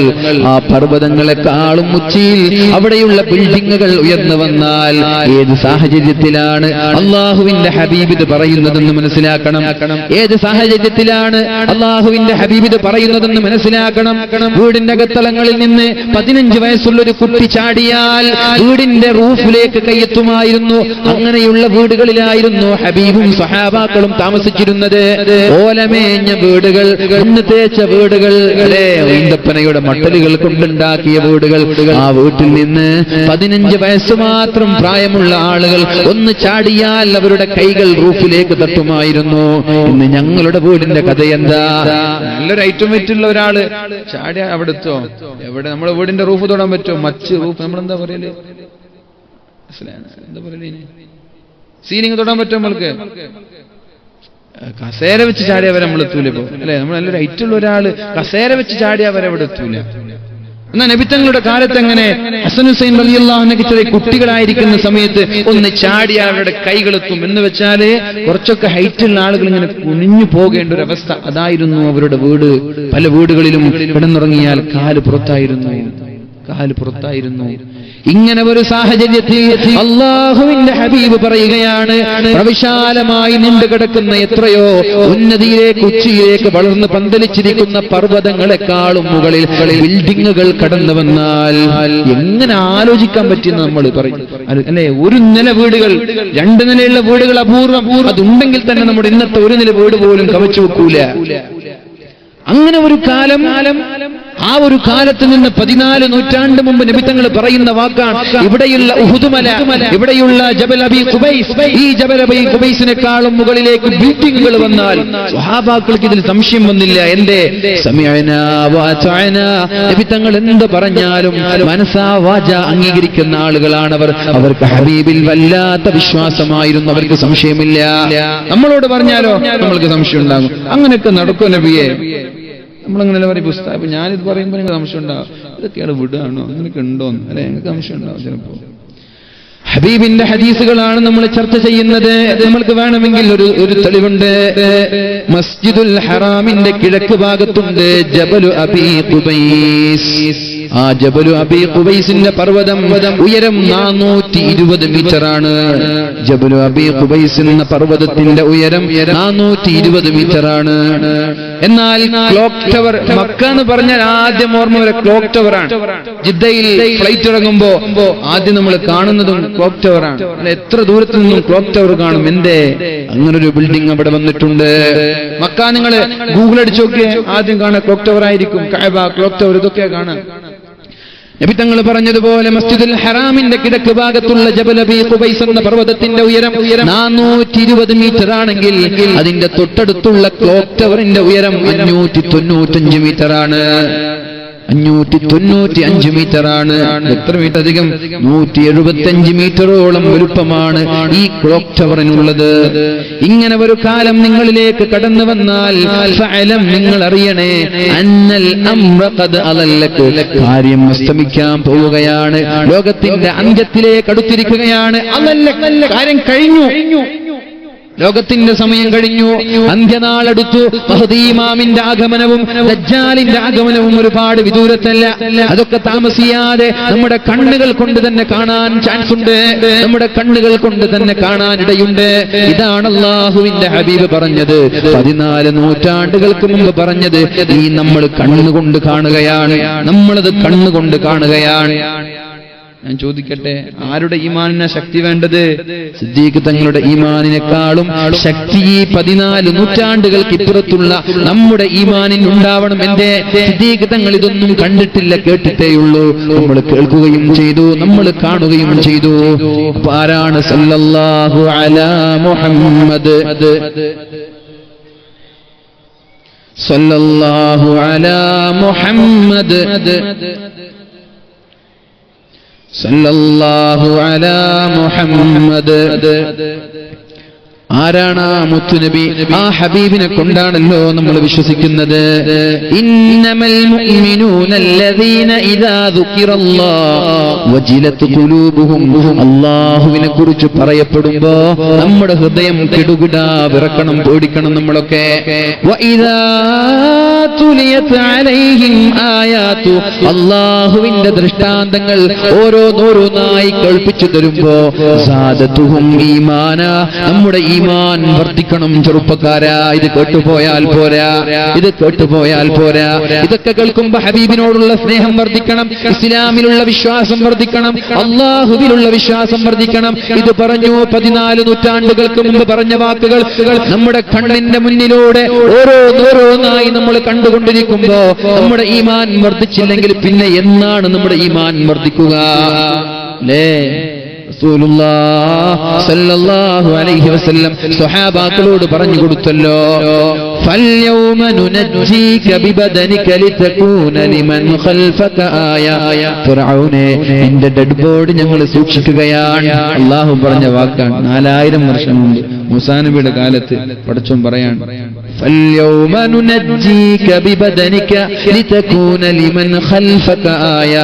നിന്റെ ശേഷമുള്ള ആളുകൾക്ക് ദൃഷ്ടാന്തമാവാൻ, ഒരടയാളമാവാൻ, നമ്മളെ പോലെയുള്ള ആളുകൾക്ക് ഇസ്ലാമിലുള്ള വിശ്വാസം അടിയുറച്ച വിശ്വാസമാകാൻ, ഈമാനിക ശക്തിയും ഈമാനിക ആവേശവും വർദ്ധിക്കാൻ. ലിതകൂന ലിമൻ ഖൽഫക ആയ, നിന്റെ ശേഷം വരുന്ന ആളുകൾക്ക് ഒരു ദൃഷ്ടാന്തമായിട്ട് ഫിർഔനെ, നിന്റെ ഡെഡ് ബോഡി ഞാൻ സൂക്ഷിക്കുമെന്ന് 4000 വർഷം മുമ്പ് അല്ലാഹു തആല പറഞ്ഞപ്പോ ഇതാരാ പറയുന്നത്? നബി തങ്ങള് സ്വഹാബാക്കളോട് പറഞ്ഞു കൊടുത്തു, ഫിർഔനിന്റെ ഡെഡ് ബോഡി കീപ്പ് ചെയ്യുന്നുണ്ട്, സൂക്ഷിക്കുന്നുണ്ട് എന്ന്. സ്വഹാബാക്കള് ആരെങ്കിലും ചോദിച്ചോ, നബിയെ എവിടെയാണ്, എവിടെയാണ്? നിങ്ങൾ പറഞ്ഞു ഫിർഔനിന്റെ ഡെഡ് ബോഡി ഉണ്ടെന്ന്. 4000 വർഷം മുമ്പ് മരിച്ചുപോയ ഫറോവയുടെ ഡെഡ് ബോഡി ഉണ്ടെങ്കിൽ കാണിച്ചു തരൂ എന്ന് ഒരു സ്വഹാബി പോലും ചോദിച്ചില്ല. എന്തേ? സമയനാ വഅതഅനാ. അവർക്ക് ഹബീബിനോടുള്ള വിശ്വാസം അത്രയ്ക്കും വിശ്വാസമായിരുന്നു. നബി തങ്ങൾ ഒരു വിഷയം പറഞ്ഞാൽ അതുപോലെ സംഭവിക്കുമെന്ന് ഉറപ്പുള്ള ആളായിരുന്നവർ. അവർക്ക് സംശയം ഉണ്ടായില്ല. നബിനെ കാലക്രമേണ നമ്മളെപ്പോലെയുള്ള വിശ്വാസം കുറഞ്ഞു വരുന്ന ആളുകൾ വന്നപ്പോ ഇന്നിതാ ഫിർഔനിന്റെ ഡെഡ് ബോഡി ഒരു പോറലില്ലാതെ നദിയിൽ നിന്നെടുത്തു. എന്നിട്ട് കൈറോയിലെ ഒരു മ്യൂസിയത്തിൽ സൂക്ഷിച്ചുകൊണ്ടിരിക്കാൻ. ഇത് കേൾക്കുമ്പോ നമ്മുടെ ഈമാൻ വർദ്ധിക്കണ്ടേ? ഇത് കേൾക്കുമ്പോ ഈമാൻ വർദ്ധിക്കണ്ടേ? ഇത് കണ്ടെടുത്ത ശേഷമല്ലോ ഈ ആയത്തിറങ്ങിയത്. ഇത് കണ്ടെടുത്ത ശേഷം, ഈ ഡെഡ് ബോഡി കണ്ടെടുത്ത ശേഷമല്ല ഈ ആയത്തിറങ്ങിയത്. ഈ ഡെഡ് ബോഡി കണ്ടെടുക്കുന്നതിന് 1400 വർഷം മുൻപ് ആയത്തിറങ്ങി, ഫിർഔനെ നിന്റെ ഡെഡ് ബോഡി സൂക്ഷിക്കുന്നുണ്ട് എന്ന്. നമ്മൾക്ക് സംശയാലുക്കളായ, ഈമാനിലും ഇസ്ലാമിലും വിശ്വാസം നഷ്ടപ്പെട്ടു പോയ ആളുകൾ കടന്നു വന്നപ്പോ നിങ്ങൾ അങ്ങനെ പുറകോട്ട് പോവല്ലേ, ഇതാ നിങ്ങൾക്ക് ചില തെളിവുകൾ. ഫിർഔനെ കാണുമ്പോൾ നമ്മുടെ ഈമാൻ വർദ്ധിക്കണം. കണ്ട ആളുണ്ടാണെങ്കിലും ഫോട്ടോ അല്ലാതെ ഡയറക്റ്റ് പോയി കണ്ട ആളുകളുണ്ട്. ടൂറൊക്കെ പോവും ഇടക്കിടക്ക്. പൈസ കുറെ ഉണ്ടാക്കിയിട്ട് ഒരു കാര്യമൊന്നുമില്ല, മരിക്കുമ്പോൾ ആരും കൊണ്ടുപോകില്ല. അത് ശ്രദ്ധിക്കണം നമ്മൾ. പൈസ കുറെ ഉണ്ടാക്കിയിട്ട് കാര്യമൊന്നുമില്ല, അത് മരിക്കുമ്പോൾ ആരും കൊണ്ടുപോകില്ല. നമ്മുടെ കണ്ണീത്ത് ഇസ്ലാമിക് അക്കാദമിയുടെ അവിടെ ദീനി സ്ഥാപനമാണ്. എന്തെങ്കിലും കൊടുത്താൽ ഇൻഷാ അല്ലാഹ് നാളെ ആഖിറത്തിൽ ഖബറിലേക്ക് വരും. നോർത്ത് പോകണം. നമ്മുടെ അഷ്റഫ് പള്ളിക്കണ്ടം സാഹിബ് മൂപ്പർ ഇവിടെ ഉണ്ടോ? പോയോ? മൂപ്പർക്ക് ഇഷ്ടമുണ്ടാവില്ലെന്ന് എനിക്കറിയാം. എന്നാലും ഇതുപോലെ ആ ഒരു 2-3 ഏക്കർ സ്ഥലം കൊടുത്ത നമ്മുടെ അബ്ദുൽ ഖാദർ സാഹിബ്, അബ്ദുൽ ഖാദർ എന്നല്ല പേര്, അബ്ദുറഹ്മാൻ സാഹിബ്, ഞാൻ എന്നും ഓർക്കാറുണ്ട്. ദീനിന് വേണ്ടി ഏറ്റവും ഇവിടൊക്കെ വിറ്റ 1 ലക്ഷം എന്നല്ല, എത്ര ബദർക ടൗണിൽ വില എത്രയാണ്? ഇവിടെ പിലാങ്കട്ടയിലുണ്ട് 1 ലക്ഷം രൂപ. ഇവിടെ എത്രയെന്ന് എനിക്കറിയില്ല. ടൗണിൽ എത്ര വില? 5 ലക്ഷം, 10 ലക്ഷം. ആ ഒരു ബദിയടുക്കയുടെ ഏറ്റവും പ്രധാനപ്പെട്ട ഒരു മേഖലയിൽ 2 ഏക്കറയോളം ഒരു ദീനി സ്ഥാപനത്തിന് വേണ്ടി ഒരാൾ കൊടുക്കാന്ന് പറഞ്ഞാല് എന്തൊരു ഈമാനായിരിക്കും, എന്തൊരു ഈമാനായിരിക്കും. നിങ്ങൾ ആലോചിച്ചു നോക്കി, ഒരു സെന്റിന് 10ഉം 5ഉം 15ഉം ലക്ഷമുള്ള ഒരു സ്ഥലം 2 ഏക്കറയോളം കൊടുക്കുക. അതേപോലെ നമ്മളെ പോലെയുള്ള ഉപ്രങ്ങളത്ത് ഉള്ളിലുള്ള ഒരു സ്ഥലമല്ലല്ലോ അല്ലെ. അവിടെ കൊടുത്ത പിന്നെ ഏകദേശം 45-50 ഒക്കെ കിട്ടുള്ളൂ. ഇവിടെ 5 ലക്ഷം കിട്ടുക. അപ്പൊ എത്ര ഈമാനായിരിക്കും ആ ഈമാൻ. അല്ലാഹു അദ്ദേഹത്തിന്റെ ഖബറിടത്തിലേക്ക് അതിന്റെ പൂർണ്ണമായ പ്രതിഫലം നൽകട്ടെ. ദുആ ചെയ്യണ്ടാവില്ല, അല്ലാതെ തന്നെ അല്ലാഹു സ്വീകരിക്കും ഇൻഷാ അല്ലാഹ്. അദ്ദേഹത്തിന്റെ മരിച്ചുപോയ മാതാപിതാക്കൾ മരിച്ചു പോയിട്ടുണ്ടെങ്കിൽ അല്ലാഹുവിന്റെ ഖബറിടം സ്വർഗീയമാവട്ടെ. കുടുംബത്തിലും ബിസിനസ്സിലും അല്ലാഹു ബർക്കത്ത് ചെയ്യട്ടെ. അതുപോലെ നമ്മുടെ അഷ്റഫ് അല്ലാഹു അദ്ദേഹത്തിന്റെ ബിസിനസ്സിലും എല്ലാ കാര്യങ്ങളിലും അല്ലാഹു ഖൈർ ചെയ്യട്ടെ. അതുപോലെ ഒരുപാട് ആളുകൾ ഉണ്ടാകും. ഞാൻ 2 പേര് പറഞ്ഞു, എനിക്ക് 2 പേരെ അറിയാം, അതുകൊണ്ടാണ്. ഒരുപാട് ആളുകൾ, ഇഷ്ടംപോലെ ആളുകൾ ദുബായിൽ നിന്നും UAE നിന്നും മാസത്തില്. നിങ്ങൾ ദുബായിലല്ലേ? അഷ്റഫ് നിങ്ങൾ അബുദാബി, അഷ്റഫ് നിങ്ങൾ മാസത്തിൽ 1,50,000 ഒക്കെ മാസം അയച്ചുകൊണ്ടിരിക്കാൻ. എന്തിന്? ഇവർക്ക് ആ ചോര നീരാക്കി വിയർപ്പ് തുള്ളികൾ, ഓരോ വിയർപ്പ് തുള്ളികളും നമ്മുടെ സ്ഥാപനത്തിന് വേണ്ടിയിട്ട് കൊടുത്തുകൊണ്ടിരിക്കുകയാണ് അവർ. 50,000 മാസത്തിൽ നിങ്ങൾ കണ്ണീത്ത് അക്കാദമിക്ക് കൊണ്ടേക്കാണ്. എവിടെ നിന്ന്? ദുബായിൽ നിന്ന്, അബുദാബിയിൽ നിന്ന്, ഖത്തറിൽ നിന്നൊക്കെ. നമ്മുടെ നാട്ടിൽ വലിയ വലിയ മുതലൊക്കെ ഉണ്ടായിട്ട് 5 പൈസ നമ്മൾ കൊടുത്തില്ലെങ്കിലും മോശമല്ലേ? നമ്മൾ മരിച്ചു പോകും, ഒന്നും കൊണ്ടുപോകില്ല. ഇതൊക്കെയാണ് നമ്മുടെ ഖബറിലേക്ക് കടന്നു വരിക. അതുകൊണ്ട് ചോദിക്കാനൊന്നും നിൽക്കരുത്, നമ്മൾ അങ്ങോട്ട് പോയിട്ട് സഹകരിക്കുക. അൽഹംദുലില്ലാഹ്, നിങ്ങളുടെ സ്നേഹം തന്നെയാണ്. ഒരാളും പ്രതീക്ഷിക്കാത്ത അഭൂതമായ ഒരു വളർച്ചയാണ് നമ്മുടെ കണ്ണിയത്ത് ഇസ്ലാമിക് അക്കാദമിക്ക് ഉണ്ടായത്. ഒരാളും സ്വപ്നം പോലും കണ്ടിട്ടില്ല ഇങ്ങനെ ഒരു വളർച്ച ഈ സ്ഥാപനത്തിനുണ്ടാകുമെന്ന്. ആരാ വിചാരിച്ചത്? അത് കുറ്റിയിടൽ കർമ്മം നടക്കുമ്പോൾ പോലും ഇങ്ങനൊരു പ്രതീക്ഷ ഉണ്ടായിട്ടുണ്ടാവില്ല. 4-5 വർഷം കഴിയുമ്പോൾ മാഷാ അല്ലാഹ് ഔന്നിത്യത്തിന്റെ ഉച്ചിയിലേക്ക് എത്താൻ ആ ഒരു സ്ഥാപനത്തിന് കഴിഞ്ഞത് ബദിയടുക്കക്കാരായ സ്നേഹനിധികളായ നിങ്ങളെ പോലെയുള്ള ആളുകളെ കൊണ്ടാണ്. അത് ഉറപ്പാണ്. അല്ലാഹു നിങ്ങൾ സ്വീകരിക്കട്ടെ. എല്ലാവർക്കും അല്ലാഹു അർഹമായ പ്രതിഫലം നൽകട്ടെ. ദുനിയാവിലും ആഖിറത്തിലും അല്ലാഹു വിജയികളിൽ പെടുത്തട്ടെ. അപ്പൊ ഞാൻ പറഞ്ഞു വന്നത്, സമ്പത്തൊരാളും ഖബറിലേക്ക് കൊണ്ടുപോകൂല. നിങ്ങൾക്കൊക്കെ അറിയുന്നൊരു കഥയാണ്, ഞാൻ ഓർത്തുപോവാൻ. ഉണ്ടൊരാള് വലിയ മുതലാളിയാണ്. അദ്ദേഹം മരിക്കുമ്പോ ഒരു വസിയത്ത് നൽകി, മകനോടൊരു വസിയത്ത് നൽകി, ഞാൻ മരിച്ചാൽ എന്നെ കഫൻ ചെയ്യുന്ന സമയത്ത് ആളുകളൊക്കെ ഒരുമിച്ചുകൂടി എന്നെ കഫൻ ചെയ്യുമ്പോ എന്റെ കാലിലേക്ക്, 2 കാലിലേക്കും ഓരോ സോക്സുകൾ കയറ്റിയിട്ടേ എന്നെ മറമാടാൻ പാടുള്ളൂ, കഫൻ ചെയ്യാൻ പാടുള്ളൂ എന്നൊരു മുതലാളി എന്റെ മകന് വസിയത്ത് നൽകാൻ. അദ്ദേഹം മരിച്ചു. പള്ളിയിൽ ഉസ്താദ് വന്നു, പള്ളിയുടെ നാടിന്റെ പ്രഗത്ഭരായ ആളുകൾ വന്നു. അങ്ങനെ അവരൊക്കെ വന്നപ്പോ കഫൻ ചെയ്യാൻ വേണ്ടി 3 കഷ്ണം തുണി വെച്ചപ്പോ മകൻ 2 സോക്സുമായി കടന്നു വന്നിട്ട് ഉപ്പയുടെ കാലിലേക്ക് ഉറങ്ങിനെ കയറ്റാൻ. എന്താ നീ ചെയ്യുന്നത്? ഉപ്പയുടെ വസിയത്താണ്, അത് നടക്കൂല. ഇങ്ങനെ ഒരു സോക്സിടൽ കർമ്മം ഇസ്ലാമിൽ പാടില്ലാത്തതാണ്. അതുകൊണ്ട് ഞങ്ങൾ അനുവദിക്കില്ല എന്ന് പറഞ്ഞു. വലിയൊരു രംഗമുണ്ടായി. ആ സമയത്താണ് ഈ മരിച്ചുപോയ മുതലാളിയുടെ സുഹൃത്തൊരു കത്തുമായി കടന്നു വരുന്നത്. ഞാൻ മരിച്ചാൽ ഇങ്ങനൊരു കത്ത് കൊടുക്കണമെന്ന് പറഞ്ഞിരുന്നു. ആ കത്തുമായി വന്നു. മകൻ കത്ത് വായിച്ചു. ഒപ്പെഴുതുകയാണ്, പൊന്നുമോനെ, എനിക്കൊരുപാട് സമ്പത്തുണ്ട്, ഞാൻ വലിയ കോടീശ്വരനാണ്. ഞാൻ മരിച്ചു പോയപ്പോ എന്റെ മുതലിൽ നിന്ന് ഒരു സോക്സ് പോലും ഖബറിലേക്ക് കൊണ്ടുപോവാൻ നാട്ടുകാർ അനുവദിച്ചില്ല. ഞാൻ മരിച്ചു പോയപ്പോ എന്റെ ഇത്രയും വിശാലമായി കിടക്കുന്ന കോടിക്കണക്കിന് മുതലിൽ നിന്ന് എക്സ്ട്രയായി 3 കഷ്ണം തുണിയല്ലാതെ ഒരു സോക്സ് പോലും ഖബറിലേക്ക് കൊണ്ടുപോവാൻ നാട്ടുകാരും കുടുംബക്കാരും സമ്മതിച്ചില്ല. ഇതേ ഒരവസ്ഥയാണ് നിനക്കും വരാൻ പോകുന്നത്. അതുകൊണ്ട് സമ്പത്ത് ദൂർത്തടിക്കല്ല, ദീനിന് വേണ്ടി ചെലവഴിച്ചോ എന്ന് പറഞ്ഞ് ലോകത്തോട് മരിച്ചു പോയവരാണ്. ഇതാണ് എല്ലാ മനുഷ്യന്മാരുടെയും കഥ. ഇതാണ്. അതുകൊണ്ട് ദീനിയായ സ്ഥാപനങ്ങൾക്ക് വേണ്ടി നമ്മൾ സഹായിച്ചാലോ അവിടെ എത്ര കാലം ആളുകൾ പഠിക്കുന്നുണ്ടോ അതൊക്കെ നമ്മുടെ ഖബറിലേക്ക് കടന്നു വരും. ഇൻഷാ അല്ലാഹ് ഈ മാസം ഡിസംബർ 29, 30, 31, ജനുവരി 1 കണ്ണിയത്ത് ഉസ്താദ് ഇസ്ലാമിക് അക്കാദമിയുടെ ആണ്ട് നേർച്ച നടക്കാണ്. കണ്ണിയത്ത് ഉസ്താദിന്റെ പേരിൽ എല്ലാവരും വന്ന് സഹകരിക്കണം. അല്ലാഹു തൗഫീഖ് ചെയ്യട്ടെ. നമ്മൾ പറഞ്ഞു വന്നത് ഇടയ്ക്കിടെ ഒരു ടൂറൊക്കെ പോകുന്നത് നല്ലതാണ്. എന്തിന്? നിങ്ങൾക്ക് നിങ്ങളുടെ ബുദ്ധിയിൽ വികാസമുണ്ടാവാൻ, ലോകത്ത് എന്തൊക്കെയാണ് നടക്കുന്നത് എന്നറിയാൻ, അള്ളാഹുവിന്റെ അത്ഭുതങ്ങൾ കാണാൻ. ആകെ ഒരു അമ്യൂസ്മെന്റ് പാർക്ക്, വീഗലാൻഡ് പോവാ, വണ്ടർലയിൽ പോവാ, ആഞ്ഞങ്ങാട് ബീച്ചിൽ പോവാ, ഇതല്ല ടൂറ്. ടൂർ എന്ന് പറഞ്ഞാൽ എന്ത് ചെയ്യണം? ഭൂമിയുടെ എല്ലാ മേഖലകളിലേക്കും നിങ്ങൾക്കൊന്ന് സഞ്ചരിച്ചുകൂടെ? അവിടെയുണ്ട് അള്ളാഹു ചില ദൃഷ്ടാന്തങ്ങൾ വെച്ചിട്ട്. ആ ദൃഷ്ടാന്തങ്ങൾ കാണുമ്പോ നിങ്ങളുടെ ഈമാനിന് വർധനവുണ്ടാവണം. അള്ളാഹു നമ്മുടെ ഈമാൻ മരണം വരെ മുസ്ലിമായി ഈമാനോടുകൂടി ജീവിക്കുവാനും മരണസമയത്ത് ലാ ഇലാഹ ഇല്ലല്ലാഹ് ചൊല്ലി മരിക്കുവാനും അള്ളാഹു തൗഫീഖ് ചെയ്യട്ടെ. എന്റെ സഹോദരങ്ങളെ, ഇങ്ങനെ ഓരോരോ ദൃഷ്ടാന്തങ്ങൾ നമ്മൾ കണ്ടുകൊണ്ടിരിക്കുന്ന ഈ സാഹചര്യത്തിൽ അള്ളാഹുവിലേക്ക് മടങ്ങാനുള്ള സമയം നമ്മൾക്ക് അതിക്രമിച്ചിട്ടില്ലേ? അങ്ങനെ ഇരിക്കെയാണ് ഈ കാര്യങ്ങളെല്ലാം നമ്മൾക്ക് യാതൊരു സംശയമില്ലാതെ വ്യക്തമായി സ്പഷ്ടമായി പറഞ്ഞു തന്ന ആ ഹബീബിന്റെ ജന്മദിനം നമ്മൾ ആഘോഷിക്കുകയാണ്. ഹബീബിന്റെ ജന്മദിനം നമ്മൾ ആഘോഷിക്കുകയാണ്. എന്തേ ഇങ്ങനെ ഒരു ആഘോഷം വേണോ? ആളുകളുടെ ചർച്ചയാണിതൊക്കെ. ഇങ്ങനെ ഒരു നബിദിന ആഘോഷം ആവശ്യമുണ്ടോ? ഇങ്ങനൊരു റാലിയുടെ ആവശ്യമുണ്ടോ? റസൂലുള്ളാഹി സ്വല്ലല്ലാഹു അലൈഹി വസല്ലമ തങ്ങളുടെ ജന്മദിനം വരുമ്പോൾ സന്തോഷിക്കേണ്ട ആവശ്യമുണ്ടോ? ആളുകൾ ഇങ്ങനെ ചർച്ച ചെയ്തുകൊണ്ടിരിക്കാൻ, വാട്സപ്പിലൂടെ വീഡിയോകൾ വരാൻ, ഫേസ്ബുക്കിലൂടെ ആളുകൾ ബിദ്അത്തുകാരുടെ വീഡിയോകൾ അപ്ലോഡ് ചെയ്യുകയാണ്, കവല പ്രഭാഷണങ്ങൾ നടത്തുകയാണ്. ഒരൊറ്റൊരു ഉദാഹരണം ഞാൻ പറയട്ടെ. അല്ലാഹുവിന്റെ ഹബീബിന്റെ കൊടിയ ശത്രുവാണല്ലോ അബൂ ലഹബ് എന്ന് പറയുന്നത്. ബിസ്മില്ലാഹിർ റഹ്മാനിർ റഹീം. തബ്ബത് യദാ അബീ ലഹബിൻ വതബ് മാ അഗ്നാ അൻഹു മാലുഹു വമാ കസബ് സയസ്ലാ നാറൻ ذات ലഹബ് വംറഅതുഹു ഹമ്മാലത്തൽ ഹതബ് ഫീ ജീദിഹാ ഹബ്ലുൻ മിൻ മസദ്. ആരാണ് അബൂ ലഹബ് നശിച്ചിരിക്കുകയാണ്. തബ്ബത് യദാ അബീ ലഹബിൻ വതബ്. അബൂ ലഹബ് നശിച്ചിരിക്കുകയാണ്. അബൂലഹബിന്റെ മക്കളും അവന് ഉപകാരപ്പെട്ടില്ല. എന്നാൽ അബൂലഹബിന്റെ ഭാര്യയോ അവളും നശിച്ചിരിക്കുകയാണ്. ആളിക്കത്തുന്ന തീക്കുണ്ടാരത്തിൽ അബൂലഹബ് പ്രവേശിക്കുക തന്നെ ചെയ്യുമെന്ന് അല്ലാഹു തആല പരിശുദ്ധ ഖുർആനിൽ പറയുമ്പോ അബൂലഹബ് നരകത്തിലാണെന്ന് ഉറപ്പായില്ലേ? അബൂലഹബ് എങ്ങനെ മരിച്ചെന്നറിയോ?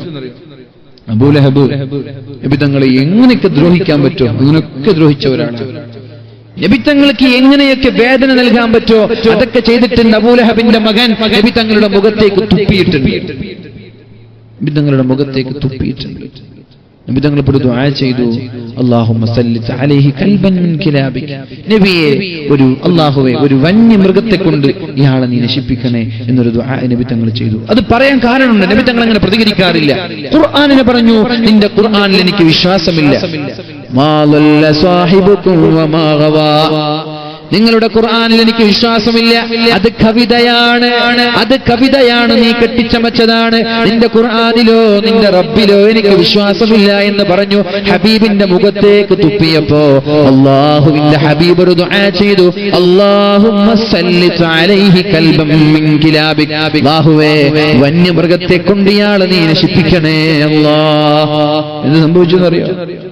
ഒരു യാത്ര പോവാണ്, കച്ചവടത്തിന് വേണ്ടി യാത്ര പോകുമ്പോ സിംഹങ്ങളൊക്കെ സഞ്ചരിക്കുന്ന ഒരു സ്ഥലത്തിലൂടെ ഇങ്ങനെ യാത്ര ചെയ്യുമ്പോൾ ഒരാൾ ചോദിച്ചു, നിങ്ങൾ എന്തിനാണ് ഇവിടെ ഈ ഒരു വഴിയിലൂടെ യാത്ര ചെയ്യുന്നത്? ഇവിടെ ആട് മേഞ്ഞ് നടക്കുന്നത് പോലെയാണ് സിംഹങ്ങൾ ഇവിടെ നടക്കുന്നത്. ഇത് കണ്ടപ്പോ അബൂലഹബ് മുമ്പേ സൂചിപ്പിച്ചിട്ടുണ്ട്, മുഹമ്മദിന്റെ ദുആഇന് ഉത്തരം സംഭവിക്കാൻ സാധ്യതയുണ്ട്, അതുകൊണ്ട് സൂക്ഷിക്കണം. രാത്രി ഉറങ്ങാൻ കിടക്കുമ്പോ മധ്യത്തിലായ അബൂലഹബിന്റെ മകൻ കിടന്നുറങ്ങി. കൂടെയുള്ള ഒരുപാട് ആളുകളുണ്ട്, അവരൊക്കെ അബൂലഹബിന്റെ തൊട്ടടുത്തായി എല്ലാവരും കിടന്നുറങ്ങി. അവരുടെ കയ്യിലുണ്ടായിരുന്ന സാധന സാമഗ്രികളൊക്കെ ചുറ്റും വെച്ചു ഒരു മതിലായി. എന്നിട്ട് അവരുടെ മൃഗങ്ങൾ, ഒട്ടകങ്ങൾ, അവരുടെ കുതിരകളൊക്കെ ഇവർക്ക് ചുറ്റുമായി കെട്ടിയിട്ടു. എന്നിട്ട് സേഫായി കിടന്നുറങ്ങി. പക്ഷേ നബി തങ്ങളുടെ പ്രാർത്ഥനയാണ്, സിംഹം കടന്നു വന്നു. ആദ്യം മൃഗത്തിന്റെ മുകളിലൂടെ ചാടി സാധന സാമഗ്രികളുടെ മുകളിൽ നിന്നിട്ട് കിടന്നുറങ്ങുന്ന എല്ലാവരെയും നോക്കി മധ്യത്തിലായി കിടക്കുന്ന അബൂലഹബിനെ ലക്ഷ്യം വെച്ചു. അബൂലഹബിന്റെ തല പിളർന്നു, കൊന്നുകളഞ്ഞു. നബി തങ്ങളുടെ ദുആയാണ്. ഇതൊക്കെ കേൾക്കുമ്പോൾ ഈമാൻ വർദ്ധിക്കണ്ടേ? അബൂലഹബ് എങ്ങനെ മരിച്ചു? അബൂലഹബ് വളരെ മോശമായിട്ട് ശരീരത്തിൽ എന്തോ ഒരു രോഗം വന്നു, ശരീരത്തിൽ പുഴുക്കളെല്ലാം കയറി. അബൂലഹബ് മരിച്ചു പോകുമ്പോ ശരീരത്തിൽ നിന്ന് ദുർഗന്ധം വമിക്കുമായിരുന്നു. ആളുകൾ ആരും അടുത്തില്ല, ആരും അടുത്തുപോയില്ല. അവസാനം വലിയൊരു കുഴിയുണ്ടാക്കി, വലിയൊരു കുന്തം കൊണ്ടുവന്നിട്ട് കുന്തത്തിൽ ഇങ്ങനെ ഒക്കിയെടുത്തിട്ട് കുഴിയിലിട്ടു. തൊട്ടിട്ടില്ല ആളുകൾ. അത്രയും ദൂരെ അകലെ നിന്നിട്ടാണ് അബൂലഹബിനെ കുഴിയിലേക്ക് മറമാടിയത്, കബറിലേക്ക് മറമാടിയത്, കോലുകൊണ്ട് തട്ടിയിട്ടുന്ന. അങ്ങനെ മരിച്ചത്. ഈ അബൂലഹബിന് അല്ലാഹു നരകലോകത്തൊരു സന്തോഷം നൽകുന്നുണ്ട്, നരകലോകത്തൊരു സന്തോഷം നൽകുന്നുണ്ട്. അബൂലഹബിന്റെ മരണശേഷം ഒരാൾ സ്വപ്നം കാണുകയാണ്.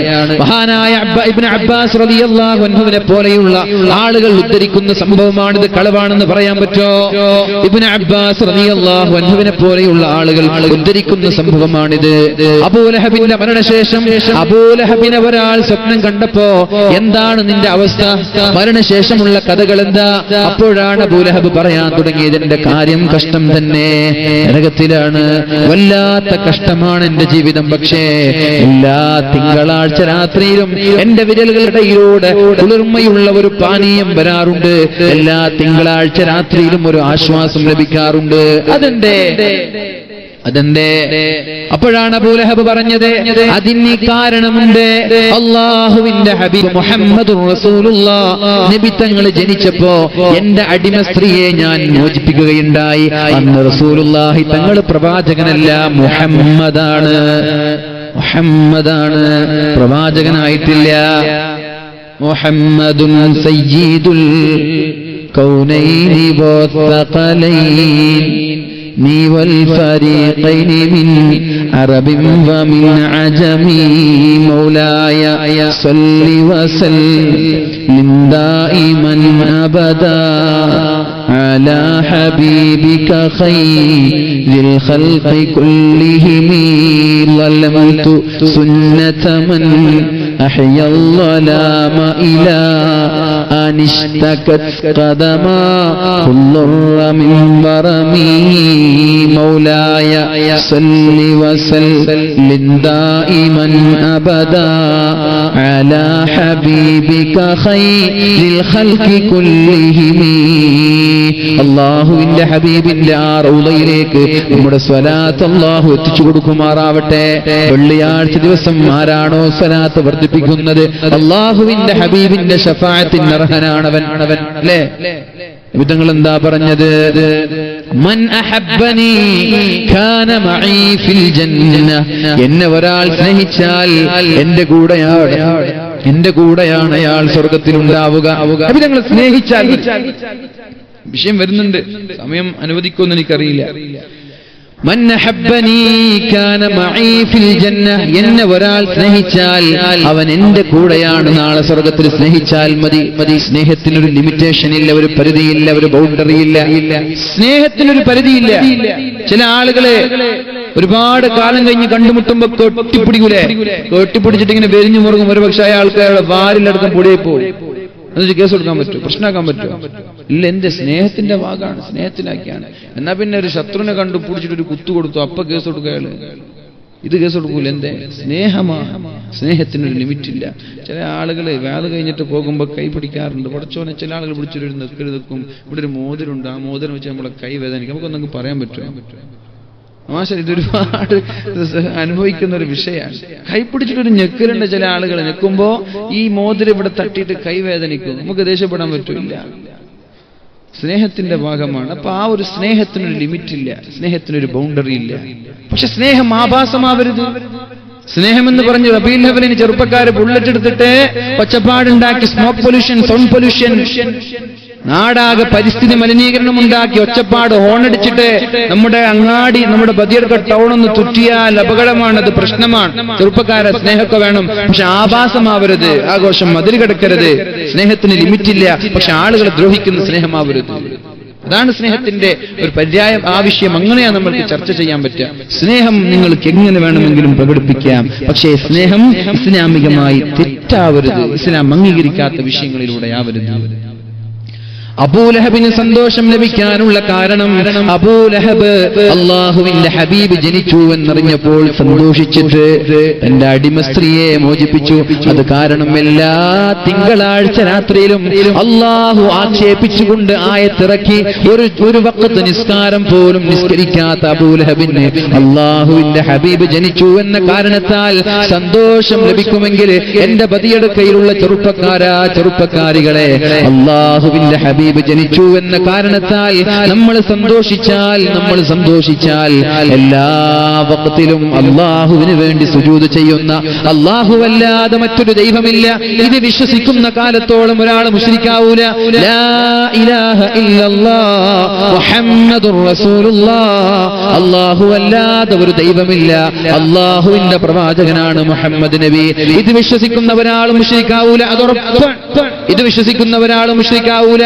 ആര് എന്ത് മുശ്രിക്കാണ്, ശിർക്കാണ്, മറ്റതാണ്, ബിദ്അത്താണെന്ന് പറഞ്ഞ് പ്രഭാഷണം നടത്തിയാലും ലാ ഇലാഹ ഇല്ലല്ലാഹ് അല്ലാഹുവല്ലാതെ വേറൊരു ദൈവമില്ല എന്ന് വിശ്വസിക്കുന്ന കാലത്തോളം ശിർക്കിന്റെ ഒരു അംശം നമ്മുടെ ശരീരത്തിലേക്ക് കയറി വരൂല.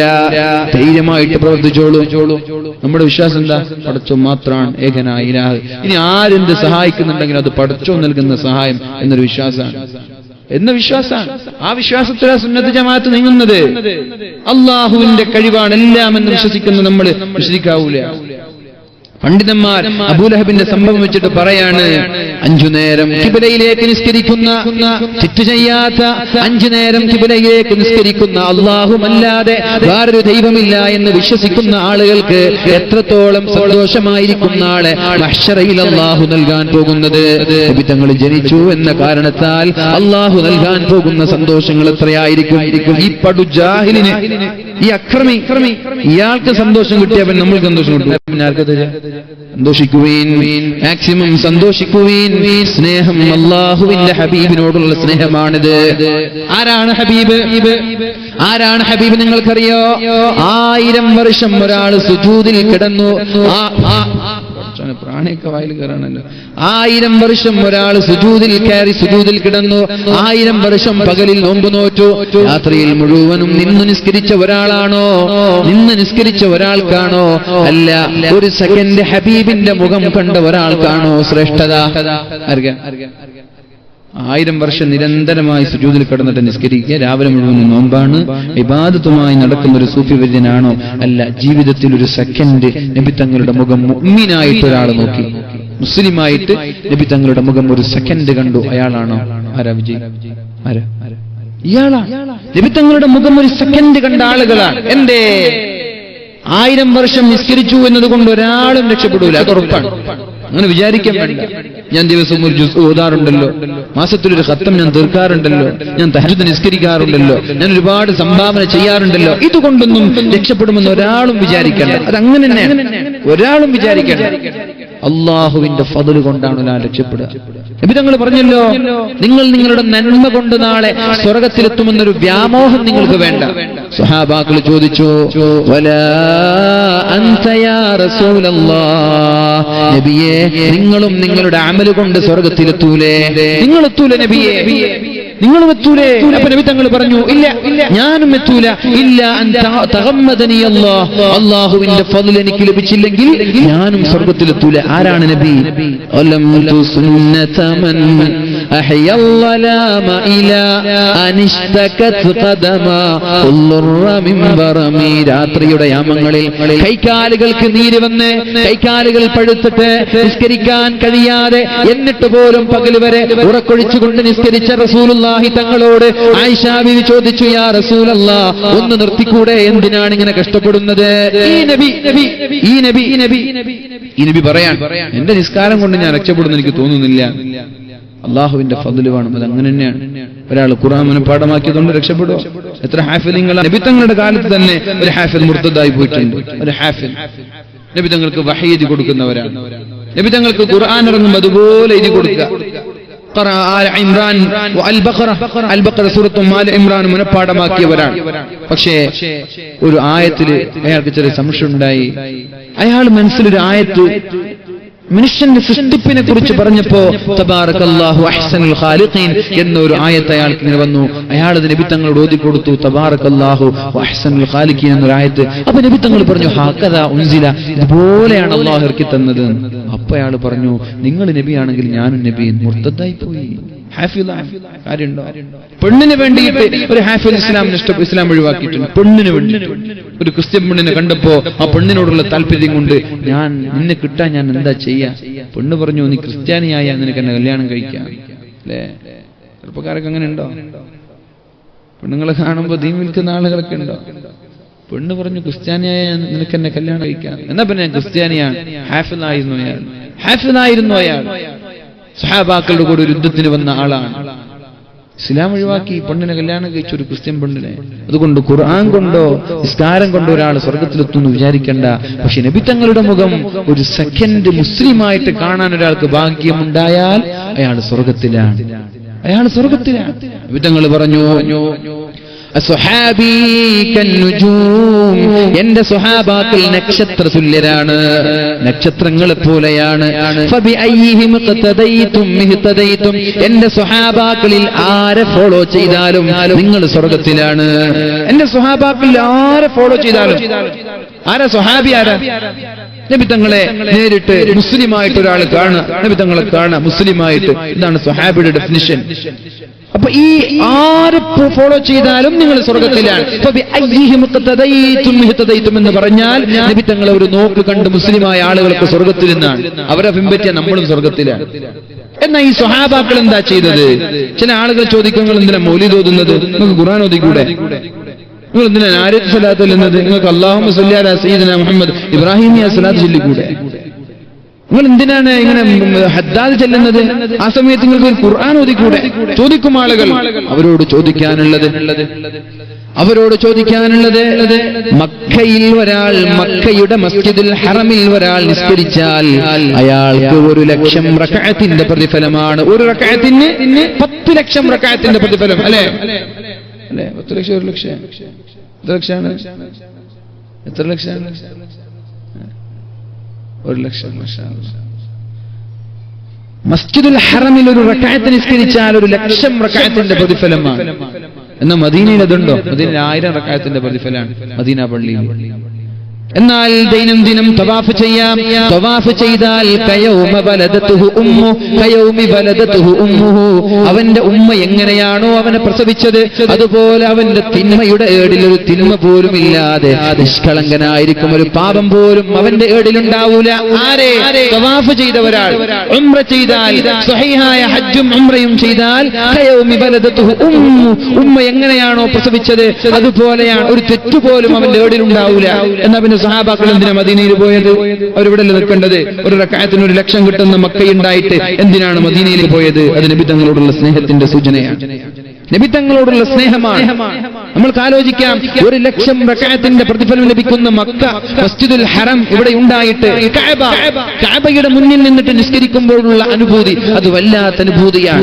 പള്ളിയുടെ മെഹ്റാബിലേക്ക് തിരിഞ്ഞിട്ട് വർഷങ്ങളായി നമ്മൾ നിസ്കരിക്കാൻ, പക്ഷെ നമ്മൾ കഅബ കണ്ട് ആ കഅബയുടെ മുന്നിൽ വെച്ച് നിസ്കരിക്കുമ്പോൾ എന്തോ ഒരു ഫീലിംഗ് ആയിരിക്കും. അവിടെ വെച്ചിട്ട് ഫീലിംഗ് ഇല്ലാത്ത ആളുകൾക്ക് മരിക്കോളം ഫീലിംഗ് കിട്ടൂല. കഅബയുടെ മുന്നിൽ വെച്ച് നിസ്കരിക്കുമ്പോൾ ഒരാൾക്ക് ഖുശൂ കിട്ടുന്നില്ലേ? അയാൾ ചിന്തിക്കുന്നത് നാടിനെ കുറിച്ചാണെങ്കിൽ അയാൾക്ക് പിന്നെ ജീവിതത്തിൽ ഖുശൂ കിട്ടൂല. അപ്പൊ അങ്ങനെ ഒരു കഅബ മുന്നിൽ ഉണ്ടായിട്ട് കഅബയുടെ കില്ല പിടിച്ച ഒരാൾ എന്ത് ചോദിച്ചാലും ഞാനവന് നൽകുമെന്ന് അല്ലാഹു പറഞ്ഞ ശ്രേഷ്ഠതകളുടെ കൂമ്പാരങ്ങൾ നിറഞ്ഞ മക്കയിൽ നിന്ന് എന്തിനാണ് ഇവർ ഈ ശ്രേഷ്ഠതകളൊക്കെ ഒഴിവാക്കിയിട്ട് മദീനയിലേക്ക് ചെന്നത്? സ്നേഹമാണ്. അപ്പൊ നിങ്ങൾ പറയും, സ്വഹാബാക്കൾ ആട്ടി ഓടിച്ചതല്ല, അങ്ങനെ പോയതല്ലേ?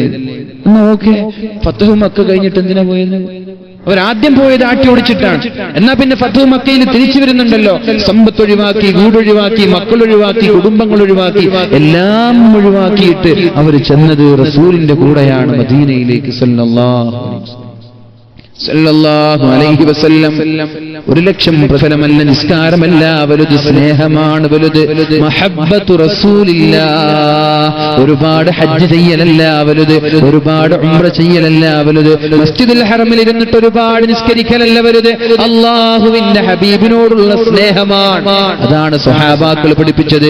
ആ ഒരു സ്നേഹത്തിന്റെ ഭാഗമായിട്ടാണ് സ്വഹാബാക്കൾ നേരെ മദീനയിലേക്ക് ചെന്നത്. അപ്പൊ നിങ്ങൾ പറയും, എന്നാ നബി തങ്ങൾ ഉള്ളത് കൊണ്ട് അവരേതായാലും മക്കയിൽ നിൽക്കൂലല്ലോ, നബി തങ്ങൾ ഉള്ളത് കൊണ്ടല്ലേ. എന്നാ നബി തങ്ങളുടെ വഫാത്തിന്റെ ശേഷം എന്തേ സ്വഹാബാക്കൾ മക്കയിലേക്ക് വരാത്തത്? അങ്ങനെ വരണമായിരുന്നല്ലോ. എന്നാലും നബി തങ്ങളുടെ വഫാത്ത്, നബി തങ്ങൾ ഉള്ളത് കൊണ്ടാണ് മദീനയിൽ നിന്നു എന്നൊരു ന്യായം വെക്കാം. എന്നാ പിന്നെ റസൂലിന്റെ വഫാത്തിന്റെ ശേഷം എന്തേ ഒരു മക്കയിൽ വരാത്തത്? 1,00,000 റക്അത്തിന്റെ പ്രതിഫലം കിട്ടൂലേ? ഇല്ല. എന്തേ? നബി തങ്ങളുടെ ഭൗതിക ശരീരം എവിടെയുണ്ട്? റൗള എവിടെയാണ്? മസാർ എവിടെയാണ്? അല്ലാഹുവിന്റെ ഹബീബിന്റെ കൂടെ. എന്ന സ്നേഹം, മഹാനായ ബിലാൽ ഇബ്നു റബാഹ് റളിയല്ലാഹു അൻഹുവിന്റെ സ്നേഹം അത് വൈരുദ്ധ്യമായിരുന്നു. ആരും സ്നേഹം കൊണ്ട് അവിടെ നിന്നു, ബിലാൽ തങ്ങൾ സ്നേഹം കൊണ്ട് അവിടെ പോയി. അവിടെയും ശ്രദ്ധിക്കാനുണ്ട്. എല്ലാവരും സ്നേഹം കൊണ്ട് അവിടെ നിന്നു, ബിലാൽ തങ്ങൾ സ്നേഹം കൊണ്ട് അവിടെ പോയി. സ്നേഹം അതാണ് എല്ലാം. അതാണ് നബി തങ്ങളോടുള്ള സ്നേഹം. അതാണ് മൗലീദ്, അതാണ് ഘോഷയാത്ര, അതാണ് റബീഉൽ അവ്വൽ പാട്ട് പാടുന്നത്, അതാണ് എല്ലാം. ഇത് എല്ലാം സ്നേഹമാണ്. റസൂലുള്ളാഹി തങ്ങൾ പറഞ്ഞില്ലേ, മൻ അറാദ അൻ യമൂത ബിൽ മദീന ഫല്യമുത് ബിഹാ. ഒരാൾക്ക് മദീനയിൽ മരിക്കാൻ അവസരമുണ്ടായാൽ മദീനയിൽ മരിക്കലാണ് നല്ലത്. കാരണം നാളെ മഹ്ശറയിൽ അവന് ശാഫിആയി, അവന് ശഫാഅത്ത് ചെയ്യാൻ ഞാൻ ഉണ്ടാകുമെന്ന് അല്ലാഹുവിന്റെ ഹബീബ് പറഞ്ഞിട്ടുണ്ട്. മദീനയിലേക്ക് ദജ്ജാൽ കടന്നു വരൂലല്ലോ. ദജ്ജാൽ എല്ലാ സ്ഥലത്തും വരും, മക്കയിലേക്കും മദീനയിലേക്കും കടന്നു വരൂല. മാലാക്കന്മാർ തടയും വാളുകൊണ്ട്. ഇവിടെ വരരുത്, നോ എൻട്രി ആണ്. എന്നാ പിന്നെ അവിടെയല്ലേ ബിലാൽ തങ്ങൾ വഫാത്തിന്റെ ശേഷം മദീനയിൽ നബി തങ്ങൾ, ബിലാൽ തങ്ങൾ ജീവിക്കണമായിരുന്നു. കാരണം മദീനയിൽ മരിച്ചാൽ ശഫാഅത്ത് ചെയ്യാൻ നബി തങ്ങൾ ഉണ്ടാകും. പക്ഷേ ബിലാൽ തങ്ങളുടെ സ്നേഹം അല്പം കൂടി ഓവറായിരുന്നു. നബി തങ്ങളെ കാണാത്ത മദീന എനിക്ക് വേണ്ട, നബി തങ്ങളെ കാണാത്ത മദീന എനിക്ക് വേണ്ട, നബി തങ്ങളെ കാണാത്ത മദീന എനിക്ക് വേണ്ട, നബി തങ്ങളെ കാണാത്ത മദീനയിൽ നിൽക്കാൻ എനിക്ക് കഴിയില്ല. അതും സ്നേഹമാണ്. സ്നേഹമാണ് അഖിലസാരം. സ്നേഹമാണ് അല്ലാഹുവിന്റെ ഹബീബിനോടുള്ള സ്നേഹം കൊണ്ടാണ് ബിലാൽ തങ്ങൾ മാറിപ്പോയത്. അപ്പോഴാണ് നബി തങ്ങളുടെ സ്വപ്നം കാണുന്നത്. മാഹാദൽ ജഫാ, എന്തിനാണ് ബിലാലെ ഇങ്ങനെ പിണങ്ങി നിൽക്കുന്നത്? ഒന്ന് മദീനയിലേക്ക് കടന്നു വന്നുകൂടെ? എന്തിനാണ് ഈ പിണക്കങ്ങളെ? ഒരുപാട് കാലമായല്ലോ മദീനയിലേക്ക് കടന്നു വരാതെ, ഒരുപാട് മാറി നിന്നുകൊണ്ട് അവിടെ കിടക്കുന്നത്, അവിടെ ജീവിക്കുന്നത്. ഒന്ന് മദീനയിലേക്ക് വന്നുകൂടെ എന്ന് അല്ലാഹുവിന്റെ ഹബീബിന്റെ സ്വപ്നം കണ്ടപ്പോഴാണ് പിറ്റേ ദിവസം തന്നെ മദീനയിലേക്ക് കടന്നു വന്നത്. അപ്പോഴാണ് സിദ്ദീഖ് തങ്ങൾ പറഞ്ഞത്, ബിലാൽ തങ്ങളെ ഒന്ന് ബാങ്ക് വിളിക്കോ? നബി തങ്ങളുടെ കാലത്ത് നിങ്ങളായിരുന്നല്ലോ മുഅദ്ദിൻ, ഒന്ന് ബാങ്ക് വിളിക്കോ? ബിലാൽ തങ്ങൾ പറഞ്ഞു, എനിക്ക് പറ്റൂല, എനിക്ക് പറ്റൂല. സിദ്ദീഖ് തങ്ങൾ വാശി പിടിച്ചു, പറ്റൂല. നബി തങ്ങൾ ബാങ്ക്, എന്റെ ബാങ്ക് കൊടുക്കാൻ പാടില്ലായിട്ടാണോ? ബാങ്ക് കൊടുക്കലിന് പ്രതിഫലമില്ലായിട്ട്. സ്നേഹം കൊണ്ട് ബാങ്ക് കൊടുക്കാൻ പറ്റുന്നില്ല. സ്നേഹമാണ്, സ്നേഹം കൊണ്ട് ബാങ്ക് കൊടുക്കാൻ പറ്റുന്നില്ല. സിദ്ദീഖ് തങ്ങൾ നിർബന്ധിച്ചപ്പോ പറഞ്ഞു, നിങ്ങളാണ് ഞാൻ അടിമത്തത്തിന്റെ ചങ്ങലയിൽ പാരതന്ത്രം ഇങ്ങനെ അനുഭവിക്കുമ്പോ, ക്രൂരമായ പീഡനം സഹിക്കുമ്പോ നിങ്ങൾ എന്നെ മോചിപ്പിച്ചു എന്ന ആ ഒരു കാരണം കൊണ്ട് നിർബന്ധിക്കാണോ? സോറി സോറി, അങ്ങനെയാണെങ്കിൽ വേണ്ട. സിദ്ദീഖ് തങ്ങൾ മാറി. പക്ഷേ ഉടനെ നബി തങ്ങളുടെ പേരക്കുട്ടികൾ വന്നു, ഹസൻ ഹുസൈൻ ഒന്ന് ബാങ്ക് വിളിക്കോ, ഒന്ന് ബാങ്ക് വിളിക്കോ. ഇവരുടെ നിർബന്ധം കണ്ടപ്പോ നബി തങ്ങളോടുള്ള സ്നേഹം കൊണ്ട് മാറി നിൽക്കാൻ പറ്റിയില്ല. കാരണം നബി തങ്ങളുടെ പേരക്കുട്ടികളാണ്. ബാങ്ക് വിളിക്കാൻ തുടങ്ങി. അല്ലാഹു അക്ബർ, അല്ലാഹു അക്ബർ, അല്ലാഹു അക്ബർ, അല്ലാഹു അക്ബർ, അശ്ഹദു അൻ ലാ ഇലാഹ ഇല്ലല്ലാഹ്, അശ്ഹദു അൻ ലാ ഇലാഹ ഇല്ലല്ലാഹ്, അശ്ഹദു അന്ന മുഹമ്മദർ റസൂലുള്ളാഹ്. പൂർത്തിയാക്കിയില്ല, വീണുപോയി. ബാങ്ക് കൊടുക്കുമ്പോ വീണവിടെ ബോധം കിട്ടുന്നു. എന്തേ? സ്നേഹമാണ്, നബി തങ്ങളോടുള്ള സ്നേഹം. മദീനക്കാർ ഓടി വന്നു, മദീനക്കാർ കരഞ്ഞു, എല്ലാവരും കരഞ്ഞു. എന്തേ? ആ ഒരു നോസ്റ്റാൾജിക് ഫീലിംഗ് നബി തങ്ങൾ ഉണ്ടാകുമ്പോഴുള്ള മദീനയുടെ ഫീലിംഗ് മദീനക്കാർക്ക് വന്നു. പെണ്ണുങ്ങളൊക്കെ വീട്ടിൽ നിന്ന് പുറത്തിറങ്ങി, നബി വന്നിരിക്കുന്നു, നബി വന്നിരിക്കുന്നു, നബി തങ്ങൾ തിരിച്ചു വന്നിട്ടുണ്ട്. മക്കളും കുട്ടികളും പേരക്കുട്ടികളും പെണ്ണുങ്ങളും വീട്ടിൽ നിന്നിറങ്ങി ഓടി വന്നു. ബിലാൽ തങ്ങൾ അവിടെ എത്തുമ്പോൾ ബോധം കെട്ടു വീണു. സ്നേഹമാണ്, ആ ഒരു സ്നേഹമാണ് നമ്മളിവിടെ ചെയ്യുന്നത്. റസൂലുള്ളാഹി സ്വല്ലല്ലാഹു അലൈഹി വസല്ലം തങ്ങൾ പറഞ്ഞു, ഫഇന്നക മഅമൻ അഹ്ബബ്ത, നീ ആരെയാണോ സ്നേഹിച്ചത് അവന്റെ കൂടെയാണ് നാളെ സ്വർഗ്ഗത്തിലെത്തുക. ചെറുപ്പക്കാരാ, എന്റെ സ്നേഹമുള്ള സഹോദരിമാർ, നമ്മൾ ആരെയാണ് സ്നേഹിക്കുന്നത്? ആരോടാ നമ്മുടെ മനസ്സിൽ എപ്പോഴും നമ്മൾ ആലോചിക്കുന്നത്? ആരെയാണ്? ആർക്ക് വിഷമം വരുമ്പോഴാണ് നമ്മൾക്ക് വിഷമം വരുന്നത്? നമ്മൾ ആലോചിക്കണം. സ്നേഹം സ്നേഹം എന്നത് വാക്കിലൂടെ പറയാനുള്ള വിഷയമല്ല. تعصي الإله وأنت تظهر حبه ذاك لعمري في المقال شنيع إن كان حبك صادقا لأطعته إن المحب لمن يحب يطيع. സ്കൂളിൽ പഠിക്കുന്ന സമയങ്ങളിൽ പ്രണയിച്ച ആളുകൾക്കറിയാം പ്രണയത്തിന്റെ വില, സ്നേഹത്തിന്റെ വില. കാമുകി പറയാൻ, എനിക്കൊരു ഐഫോൺ 7 വേണം. അയാൾ കിഡ്നി വിറ്റിട്ടെങ്കിലും ഐഫോൺ 7 വാങ്ങിച്ചു കൊടുക്കും. വീട്ടിൽ ചേര ഓടായിരിക്കും, അടുപ്പിൽ ചേര പായുന്നുണ്ടാവും. എന്നാലും എന്റെ കാമുകി എന്നോട് പറഞ്ഞ ഞാൻ വാങ്ങിച്ചു കൊടുക്കും. എന്തേ? എന്റെ സ്നേഹം സത്യമാണ്. അത് ചിരിക്കുമ്പോ ചെറുപ്പക്കാർക്കൊക്കെ ജീവിതത്തിൽ അനുഭവം ഉണ്ടാവും അല്ലേ? നാട്ടിലൊക്കെ കുറവാണ്. പുറം ചില യൂണിവേഴ്സിറ്റികളിൽ, കേരളത്തിന് പുറത്തുള്ള യൂണിവേഴ്സിറ്റിയിലേക്ക് അത് പോയി നോക്കണം. അപ്പോഴാ സ്നേഹവും അതിന്റെ കൂടെയുള്ള ആ ഒരു ലിവിങ് ടുഗദറൊക്കെ അനുഭവിക്കാൻ പറ്റുള്ളൂ. പെണ്ണ് പറയാൻ, എനിക്ക് ഇന്നാലെന്നൊരു വസ്തു വേണം, അത് എവിടുന്നാണ് മോഷ്ടിച്ചിട്ടെങ്കിലും അയാൾ വാങ്ങിച്ചു കൊടുക്കും. എന്റെ കാരണം,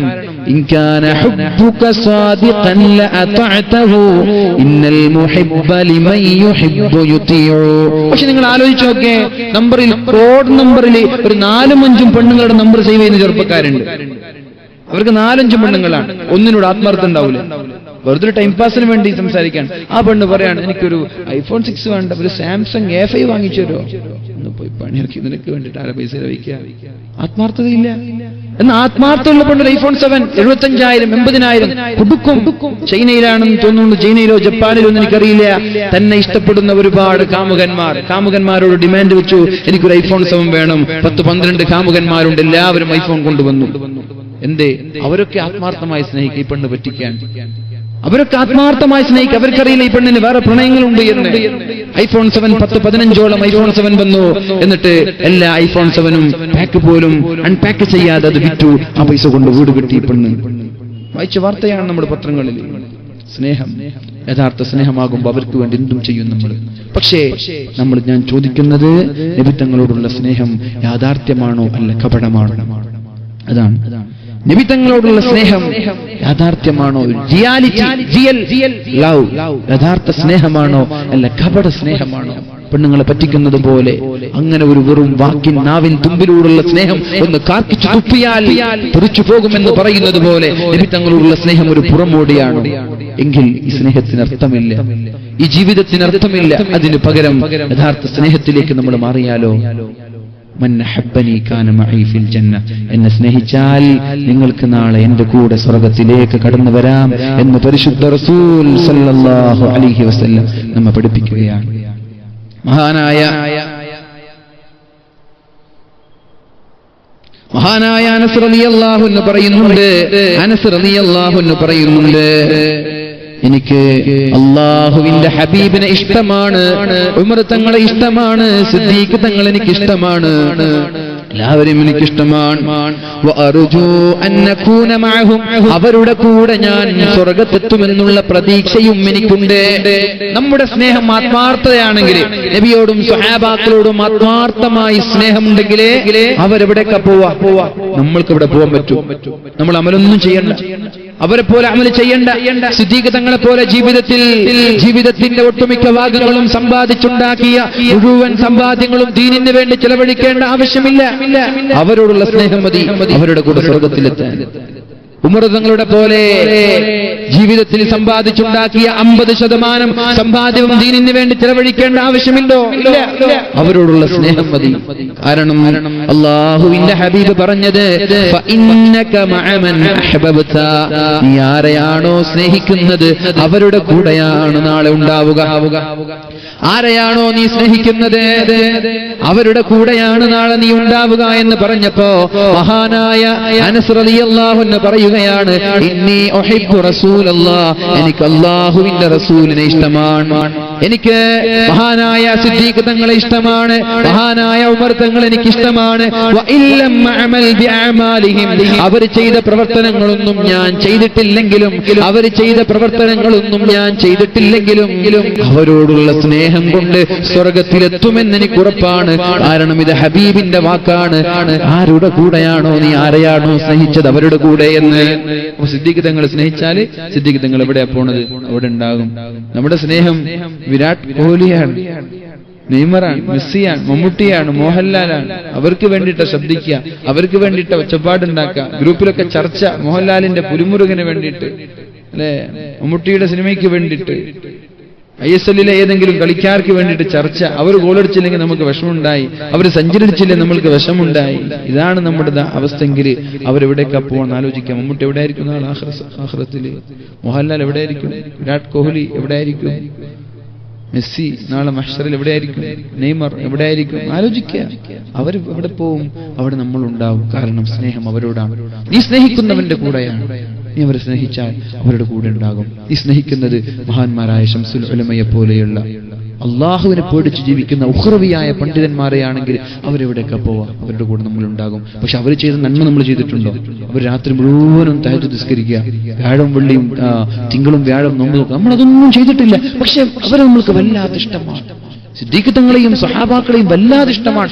അവർ ചെയ്തതൊന്നും നമ്മൾ ചെയ്തിട്ടില്ല, എങ്കിലും അവരുടെ കൂടെ കൂടുമെന്ന് പരിശുദ്ധ റസൂൽ സല്ലല്ലാഹു അലാ മുഹമ്മദ് സല്ലല്ലാഹു അലാ മുഹമ്മദ് സല്ലല്ലാഹു അലൈഹി വസല്ലം. അല്ലാഹുവിന്റെ ഹബീബ് പറയുന്നുണ്ട്, മൻ ഹബ്ബ ഖൗമൻ ഹസറഹുല്ലാഹു ഫീ സുംറതിഹിം. ശ്രദ്ധിക്കണേ ചെറുപ്പക്കാരാ, ശ്രദ്ധിക്കണേ സഹോദരി. മൻ ഹബ്ബ ഖൗമൻ, ഒരാൾ ഏതെങ്കിലും ഒരു കൂട്ടത്തെ ഇഷ്ടപ്പെട്ടാൽ, ഏതെങ്കിലും ഒരു സംഘടനയെ ഇഷ്ടപ്പെട്ടാൽ, ഏതെങ്കിലും ഒരു രാഷ്ട്രീയ പാർട്ടിയെ ഇഷ്ടപ്പെട്ടാൽ, ഏതെങ്കിലും ഒരു വ്യക്തിയെ ഇഷ്ടപ്പെട്ടാൽ, മൻ ഹബ്ബ ഖൗമൻ ഈ സംഘടനയുടെ നാളത്തെ അവസ്ഥ എന്താ? നാളെ ആഖിറത്തിൽ ഈ സംഘടന എവിടെയായിരിക്കും? അവരുടെ കൂടെയാണ് ഇഷ്ടപ്പെട്ട ആളുകളും നാളെ ഉണ്ടാവുക. ഈ രാഷ്ട്രീയ പാർട്ടി നാളെ ആഖിറത്തിൽ എവിടെയാണാവോ അവിടെയായിരിക്കും, അവരുടെ കൂടെയായിരിക്കും ഇയാളും ഉണ്ടാവുക. ഒരാൾ ചെയ്യുന്ന സൽപ്രവർത്തനങ്ങൾ കാരണം, ഒരാൾ ചെയ്യുന്ന നന്മ കാരണം, ഒരാളുടെ ഇബാദത്ത് കാരണം, ഒരാളുടെ ഇൽമ് കാരണം, ഒരാളുടെ അല്ലാഹുവിനോട് പേടിയുള്ള കറകളഞ്ഞ ജീവിതം കാരണം നമ്മൾ ഒരാളെ ഇഷ്ടപ്പെട്ടാൽ, പ്രവർത്തനങ്ങൾ കാരണം ഒരാളെ ഇഷ്ടപ്പെട്ടാൽ, ആ ഇഷ്ടപ്പെട്ട ആളുകൾ നാളെ എവിടെയാണാവോ മഹ്ശറയിൽ ഉണ്ടാവുക, അവരുടെ കൂടെയായിരിക്കും നമ്മളും ഉണ്ടാവുന്നത്. അവർക്ക് ലഭിക്കുന്ന വിചാരണയാണ് നമ്മൾക്കും ലഭിക്കുക. അവർ ചെയ്തതുപോലെയുള്ള കഠിനാധ്വാനം നമ്മൾ ചെയ്തിട്ടില്ലെങ്കിലും നല്ലവരായ ആളുകളെ സ്നേഹിച്ചത് കാരണം അവരുടെ കൂടെ നാളെ സ്വർഗത്തിലേക്ക് പോകാമെന്ന് പഠിപ്പിക്കുമ്പോ ഈ മുത്ത് ഹബീബിനെ അല്ലാതെ പിന്നെ ആരെയാണ് നമ്മൾ സ്നേഹിക്കുക? ഞാൻ ചോദിക്കട്ടെ, മദീനക്കാരാണല്ലോ അല്ലാഹുവിന്റെ ഏറ്റവും ഇഷ്ടപ്പെട്ട സ്വഹാബാക്കൾ, മുഹാജിരികളും അൻസാരികളും. റസൂലുള്ളാഹി സ്വല്ലല്ലാഹു അലൈഹി വസല്ലം ഭൂമിയിലേക്ക് വന്നത് നമ്മൾക്ക് ലഭിച്ച ഏറ്റവും വലിയ അനുഗ്രഹമാണല്ലോ. അല്ലാഹു പറഞ്ഞു, ഒരു മനുഷ്യന്റെ ഏറ്റവും വലിയ അനുഗ്രഹം എന്താ? ഒരു മനുഷ്യന്റെ ഏറ്റവും വലിയ അനുഗ്രഹം എന്താ? വീടിന്റെ മുമ്പിൽ മെഴ്സിഡീസ് ബെൻസ് നിർത്തി വെക്കല ആണോ? ചെറുപ്പക്കാരന് ഒരു ബുള്ളറ്റ് ലഭിക്കല? എന്താ അനുഗ്രഹം? അല്ലാഹു പറയാണ്, ലഖദ് മന്നല്ലാഹു അലൽ മുഅ്മിനീന ഇദ് ബഅസ ഫീഹിം റസൂലാ. നിങ്ങൾക്ക് ലഭിച്ച ഏറ്റവും വലിയ അനുഗ്രഹം അത് അല്ലാഹുവിന്റെ ഹബീബിന് ലഭിച്ചതാണ്. നമ്മൾക്ക് ലഭിച്ച ഏറ്റവും വലിയ അനുഗ്രഹം എന്താ? നബി തങ്ങളെ ലഭിച്ചതാണ്. എന്നാ പിന്നെ അനുഗ്രഹം ഉണ്ടാകുമ്പോ എന്ത് ചെയ്യാൻ പറഞ്ഞു അല്ലാഹു? അനുഗ്രഹം ഉണ്ടാകുമ്പോൾ എന്ത് ചെയ്യാൻ പറഞ്ഞത്? ഖുൽ ബിഫദ്ലില്ലാഹി വബിറഹ്മതിഹി.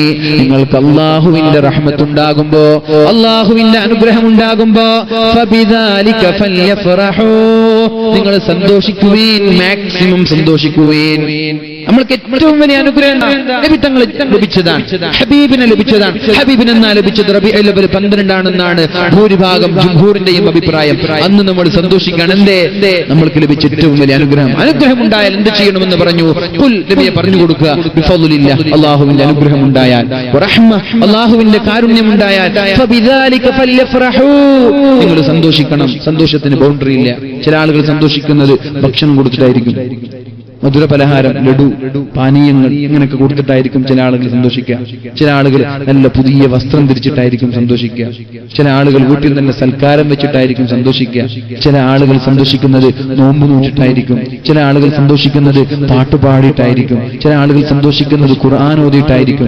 ചില ആളുകൾ സന്തോഷിക്കുന്നത് ദിക്ർ ചൊല്ലിയിട്ടായിരിക്കും. അപ്പോൾ ഓരോ ആളുകൾക്കും ഇഷ്ടമുള്ള രീതിയിൽ സന്തോഷിക്കാം. പക്ഷേ അനിസ്ലാമികമായ സന്തോഷം അരുത്, അത് നമ്മൾക്ക് പറ്റൂല. ഖുൽ, നബിയെ പറഞ്ഞു കൊടുക്കണം, ബിഫദ്ലില്ലാഹി വബിറഹ്മതി, അല്ലാഹുവിന്റെ ഫദ്ലും അല്ലാഹുവിന്റെ റഹ്മത്തും നമ്മൾക്കുണ്ടായാൽ ഫബിദാലിക ഫല്യഫ്റഹൂ, നിങ്ങൾ സന്തോഷിക്കണം. സന്തോഷിച്ചു. ആര് സന്തോഷിച്ചു? അൻസാരികൾ സന്തോഷിച്ചു. ശ്രദ്ധിക്കണേ, നിർത്താൻ പോവാൻ തങ്ങൾ വന്നു. സന്തോഷിച്ചു. ആര് സന്തോഷിച്ചു? അല്ലാഹു പറഞ്ഞുവല്ലോ, അൻസാരികളെ ഇഷ്ടപ്പെട്ടാൽ അവൻ എന്നെ ഇഷ്ടപ്പെടുന്നതിന് സമമാണ്. അല്ലേ? നബി തങ്ങൾ പറഞ്ഞില്ലേ, ഒരാൾ അൻസാരികളെ സ്നേഹിക്കുന്നത് മുഅ്മിനിന്റെ അടയാളമാണ്.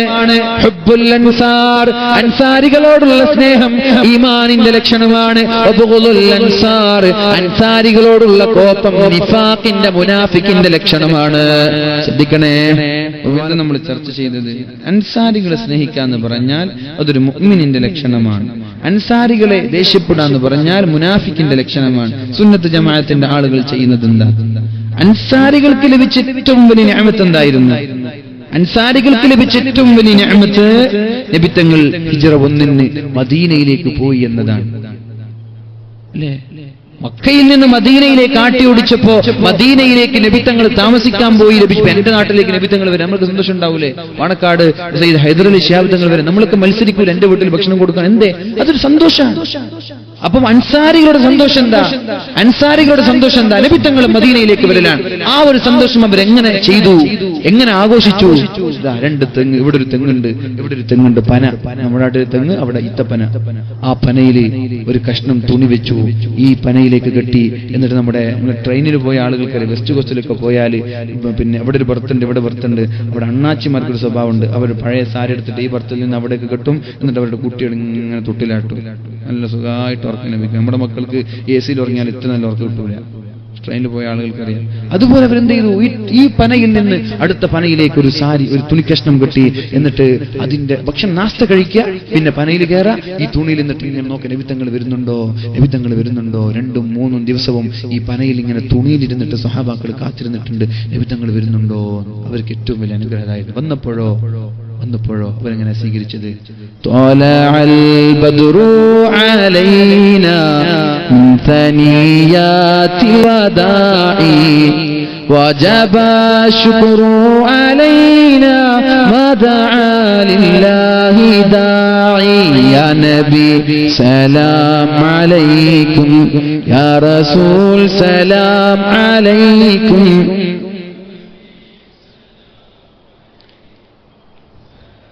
മദീനയിലേക്ക് റസൂലിന്റെ ആഗമനത്തെ മഹാന്മാരായ അൻസാരികൾ സ്വീകരിച്ചത് ത്വലഅൽ ബദ്റു എന്ന പാട്ടുപാടി മധുര പലഹാരം നടത്തി ആഘോഷിച്ച് ദഫ്മുട്ടി ആഘോഷിച്ചിട്ടുണ്ടെങ്കിൽ എന്റെ അൻസാരികളെ സ്നേഹിക്കുന്നവർക്കാണ് ഈമാനുള്ളത് എന്ന് പറയുമ്പോ ആ അൻസാരികൾ ചെയ്തതല്ലേ സുന്നത്ത് ജമാഅത്തിന്റെ ആളുകൾ റബീഉൽ അവ്വൽ 12 ചെയ്യുന്നത്?